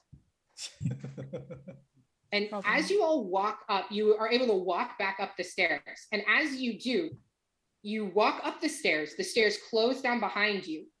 You open a door and you find yourself right back in the tunnel where you started. Where there are the 5 handprints. And there's a loud grrr as you hear the obsidian wall below rising up, allowing Oh, passage we forward. gotta go. We took the orb. I just might dispel magic works. But was it supposed to take the orb? No, we're You supposed to totally clearly take it, supposed to though. take the orb. We gotta Okay. go now, though. Okay. Jump on the boat. Yeah, if we have an orb from a dungeon, we gotta go. I Yeah. had Rule number encounters built here in case you guys didn't figure out any of the riddles, but you figured them all. Yeah, Maka figured out just everything. Maka figured out, I think, 2 of them. Two Yeah, out of and then the and then three. whoever Two out of did the 3. last one nailed that I one. think it was Oliver we- figured out the third. Yeah, Yeah. it was like the orbs correspond. Yeah. As we were moving back on the boat, so I'm just going to nudge Oliver and be like, "We're the smart ones here, my friend. We've got this figured out." How tall is Oliver? 6 feet. So I'm just nudging your hip then. That's me poking you in the side. Oliver Oh. has great respect for the man's man. Yes. we gotta book it. Yep. So flee. you all are able to get onto the boats and continue forward. You travel forward for about another few hours or so in the quiet caverns, but nothing disturbs your passage. And you come eventually, following the flow of the river, to a small stony beach. You can see a little bit of light coming from a cavern outside. So you all have kind of followed the river down, and you see standing on the beach appears to be about 30 or so people. They all appear to be humans, and they're all standing on the beach. They have various pulleys and wagons, and like hand wagons and carts, all set up alongside like they're expecting to take something. We gotta repeat the code word. What to was them. the code? Do you like glitter? I think was the question. Yeah, it was. rainbows. Well, their answer will involve rainbows, right? Yeah. Ours has something like, do you like glitter? Yeah, it was like glitter. Yeah, I think it was that. The boat pulls up along the side, scraping onto the stony shore of this small underground beach. And as it does, a man walks forward from the throng of 30 or so humans. He's wearing a suit, gray, with a purple shirt and a tie that perfectly blends it together. He's older, probably in his 60s, with a perfectly trimmed gray beard and a purple hat perched atop his head. He spins a maroon or he spins a purple umbrella in his hands and taps it expectantly in his hands, looking at you. Right. Do you like glitter? Why, of course, my friend. Prestidigitation. It sparkles like the rainbow. And he casts prestidigitation and creates a spark of rainbow-colored glitter that goes out. Oh, I like Finally, him. someone cool. I'm gonna fucking caverns. I'm gonna say, right, I think this is our man. Can I run well, I don't know if I would like particularly look at it, but my passive insight's 19. So am I like clocking anything weird about this? Do a quick perception just around. Make a perception check, Oliver. Anything weird about a purple suited Insight. man? Incite them all. Cavern. 14. 14. All of these people appear to be Cordovan. There's no variation in race. So Cordovans, they look generally different, but how you can tell someone is Cordovan is they always wear their hair back in a specific style. Men wear it back in a ponytail and they tie it with a ribbon, and then women tie it back in 3 braids, all with ribbons. And all of them are Cordovan, men and women. Every single one of them. And they all appear to be decently armed, but they're certainly not gray cloaks or legionnaires. Mm-hmm. The only one who appears to be unarmed is the man with the purple umbrella. Unless the umbrella's a weapon. And he is clearly the leader of the group, Raphael. You get that instantly. This man is definitely in charge. Everyone parted as he walked past to come to the front. Is it like, I'll roll for this if I need to, but I want to know if it appears like they are trying to hide something or like trying to lie about. Make an insight or perception check. I'm gonna do insight. Basically, my thought is they might have waylaid the people we're supposed to deliver it to and are trying to intercept it. They tortured the information out of someone, something like that. Okay. It's quite a leap. Can I use my passive perception on this to help him? I make it with advantage, Raphael. Do I have a 19 on my passive perception? Okay. Well, it was gonna be a 19, but now it's a 25. You don't see any signs of conflict in the cavern, and the people are definitely slightly on edge, but they're not, they don't look like they're about to jump you or anything. They knew the passphrase, and there are a lot of these people. So, and you knew that like the cargo down below decks is probably decently heavy. So they would have had to ambush and then had another large group of people. So the odds are probably these guys are correct. Okay. They seem all right by me. Should deliver the glitter. We untrap our cargo. And they the man with the purple umbrella kind of waves the umbrella forward, and the gangplanks go down, and these Cordovans all come up, look, and begin unloading things from the boat. And oh, just one moment. There's a glyph of warning on this hatch. Let me just spell it. Shim shim shalabim and discard it. Shim shalabim. The man with the purple umbrella walks up the gangplank, tapping the umbrella on the wood each time he does. And when he gets up, he looks at you. Thank you very much. You may tell the Titan's daughter that our deal was more than satisfactory. The Lord of Colors sends his regards. This is supposed to be a secret mission, sir, but there's 30 people here. It won't be secret for long, my friend. It won't be secret for long. And with those words echoing in your minds as the crates are unloaded, Frederick, you get just a little tiny bit of look into crates. You can hear jangling, and one of the lids slides off, and you catch just a glimpse of blue liquid inside glass vials. And you realize that what you have been transporting is alchemist's fire. And that is where we are going to end tonight's session. Woo! Oh. You're driving bombs. Yeah. That was like, we were all like, there's definitely either like a bad person or bombs in here. It's one of the two. Yeah. Yeah, that was basically all of our gut reactions. Yeah. We are now committing crimes. Nice. Terrorist Yeah, squad. Let's go. funding a freedom fighting organization or You don't know terrorists, that. depending on what side you are. We didn't fund anybody. We just, no, we're still pretty complicit. I'm not gonna try to. Great, wiggle around great that one. session, everybody. You all solved all of my puzzles. Yay! That was, yeah, no, that was cool. That The was combat good. was really fun because we were like, how do I get back on this GD boat? I had one player Snake last water time to do the the same rescue. thing as Sunny and leap onto the center island and then just like fight goblins alone and like ended up down with 2 death saves in the middle of the island and they had to like stop the boat and like come out to save them. It was Oh my gosh. Look, if I had rolled well, I wouldn't have ended up on the island at all. Although, let's be honest, I would have I would have used the spider to jump onto the island, grab Eli, and get back. But I was trying not to fight the goblins. I just wanted to ride a giant spider, man. A giant Spider-Man. I have a 10-foot radius of defense around me, and if I rage, I grow a tail that is plated and will also protect. It's just like- And we all just ran off. everyone's like, "I'm leaving the boat." It's At least you can protect the boat. Yeah. You did, like, the boat was not important. gonna rage.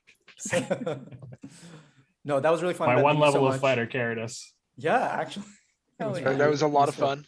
We Yeah. didn't even get that deep into all of our backstories. That's why I keep playing Raphael, is because like it just, in a one shot you don't have time. You just kind of keep going. Yeah. And See you so- next month for part 2. one thing Yeah, I that's want to right. say. prizes to give away. Yeah, So many for people prizes. who are thinking, how do you do puzzles and make them like kind of more fun? So the first puzzle, the show me only death, the technical correct solution is you cover up the words show me only and then just the word is death. But what you should do to make it fun is there are so many potential solutions that could work.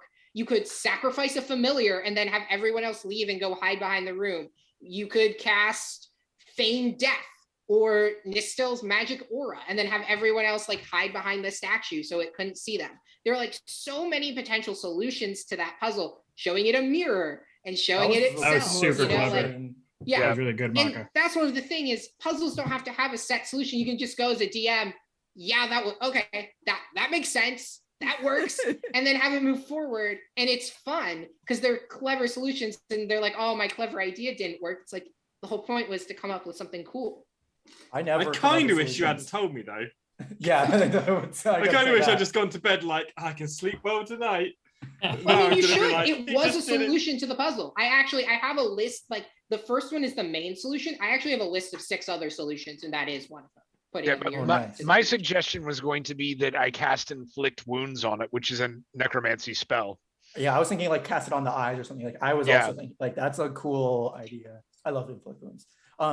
Everybody, we still have so many prizes left to give out. I don't know if Ben needs a second to roll those, or we'll just do those after the stream. What do you guys think?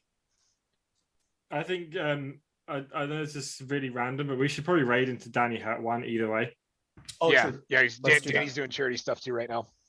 Yeah, so we will roll some of the other prizes off stream and perhaps do another one very soon because we do have people were so generous with us and you all have been so generous with your time and money and we just appreciate you a lot. We're gonna we did this last time, so we're good for it. We reached out to people afterwards, they reached out to us and we got the prizes to everybody who needed or who won one.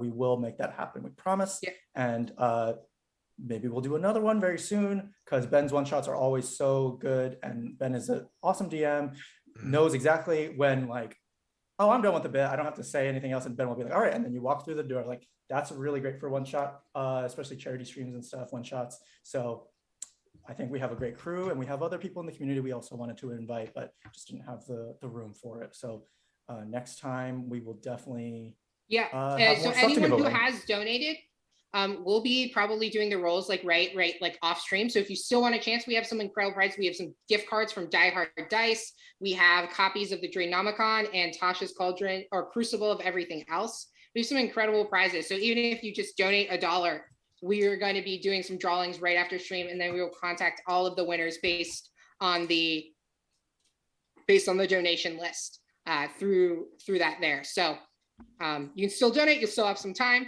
And I really want to thank everybody for being here. It was a lot of fun. I'm glad I got to play with Eli and Maka. This is my first time. Maka, you made me laugh so much. Yeah, Maka's character is so fun. Oh my God. No one told me Maka was so fun to play with. Oh, no one told you? It's my whole thing. So we'll see you all. Thank you so much for coming out and supporting the Trevor Project, y'all. We're gonna raid Danny Hurt 1, who is also doing a charity stream right now. It's been a 12-hour one. I think there's one final one shot that's gonna happen at the end of the day. Yeah, I think Amber's right? playing it right now. Oh, Amber's they just Amber's started. right now. I They think. just started. So we're gonna raid them, check them out, perfect. donate to that charity as well. I don't remember what it is, but Danny's awesome. We'll leave you in capable hands. Danny's good people.